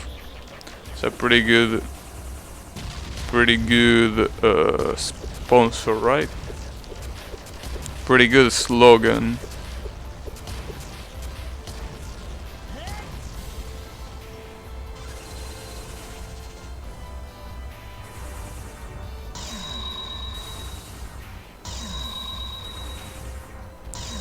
Although I gotta say that Hardon-mode is one of those examples of a program that is really good in Linux, but it's not really known in Windows because there are a lot of more famous alternatives, right? So it kinda has like that problem, not really known, because basically you have all these paid programs, all these paid video editors that, by the way, nobody pays for, so it's kind of pointless, but they are there and they are way more famous than this. But this one is free and open source. Can you believe that?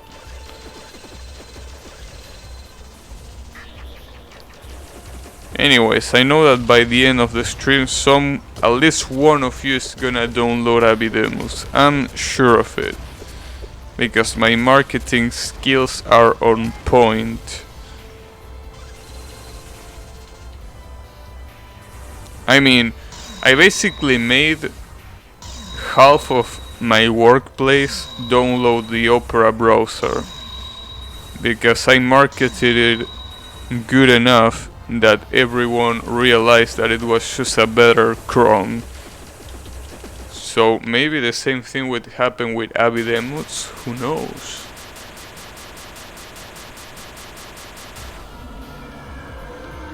Probably not though, but hey, I can try.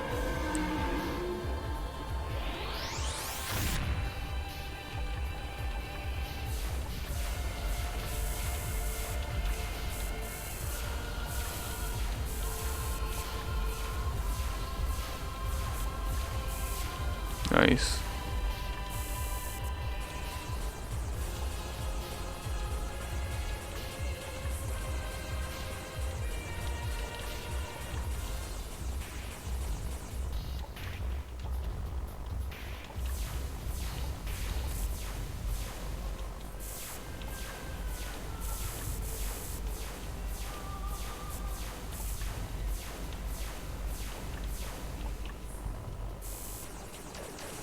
Why did I shot there? Guess it was a natural reflection.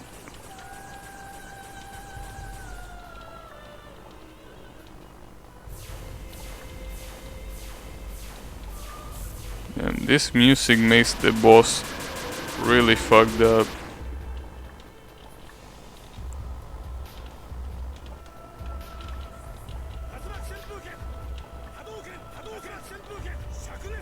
Oh, that's gonna fuck me up.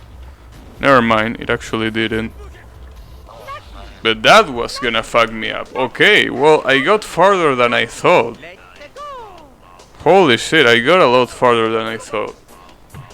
You know, actually that Hello Kitty attack, it feels like the only way to successfully dodge it is if you are in the upper platform. You can't dodge it from the fort. You made me know Opera, okay. Yeah, Aldo right here is the one that, well, actually it was another co-worker that started the whole Opera thing, but basically Aldo told that to me and I started telling that to everyone else. So pretty much, yeah, it was a collaboration effort. Basically everyone was feeling Opera. And yeah, I also recommend it for anyone that is in chat right now. Download Opera. It's like a better Chrome. Unless, you know, you don't like Chrome. In that case, then I guess you won't like Opera either. But yeah, it's a pretty good browser. And also download Abidemut. Pretty good video editor. Anyways, well, now that I actually reached the third phase successfully, and I actually survived longer than the first attack, which is something that is not, you know, that bad. That's the first time that I actually dodged Ryu, and obviously the only problem is that I died to Hello Kitty, but yeah. However, stuff like Frigate or that ad blockers, yeah, it basically has like a built-in ad blocker. Like you don't even need to download it. It's already packaged on the browser, and it also has a functionality where you can basically grab a video from a web page and you can like have it on top of everything you have in the desktop. So basically you can be like, I don't know, programming some shit, and you can basically have a video playing pretty tiny right there in like a corner of the screen. What about proxy stuff? It has a built-in VPN, which basically allows you to change the region that you are. I think it has the option to change it to Asia, Europe, and the Americas, right? Yeah, you can use it not only to mask your IP, but you can also use it to, if some content is blocked on your region, you can make it you know, available probably by just switching region. Yeah, it has all that shit pre-installed. You don't even need to do anything. They are right there for you to use. I feel like those 3 reasons are like the biggest reason to why you would like to download Opera. Yeah, I'm not a sponsor, by the way. I wish I was, but no, I'm not sponsored by Opera. But yeah, it's pretty much a better Google Chrome.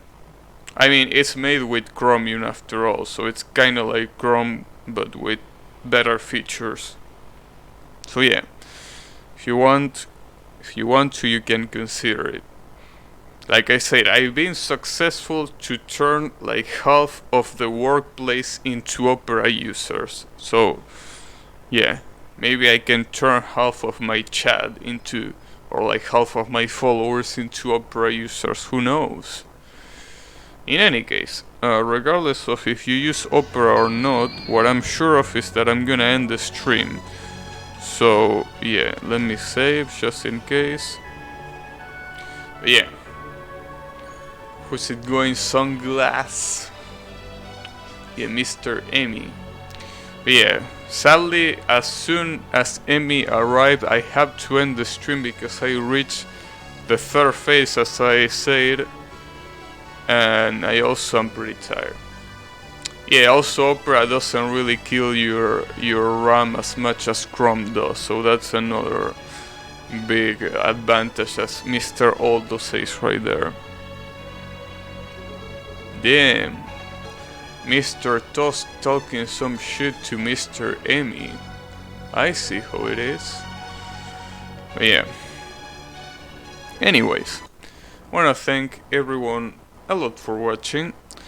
I'll be keep farming this probably tomorrow. You won't go until you win the boss. Yeah, that's not gonna happen at least in like 3 days. Like, you know how hard this boss is. This is probably gonna take me like I said, at least 3 days to be close to beat him. And then after that we can maybe talk about even an additional day. So yeah, I think this boss is gonna take me the whole weekend to beat. And that's not an exaggeration. I wish it was an exaggeration, but it's not. The amount of shit that you have to do just to beat this shithead of a boss is insane. Damn, and then go to sleep. Yeah, that was in my plans, but before that, I was gonna watch shows, right? Although I guess I can do both things at the same time, right? Yeah. I mean, what? Who say that? Okay. Aldo, don't say that stuff. Come on, dude. Anyways. Enough of that. I'm gonna,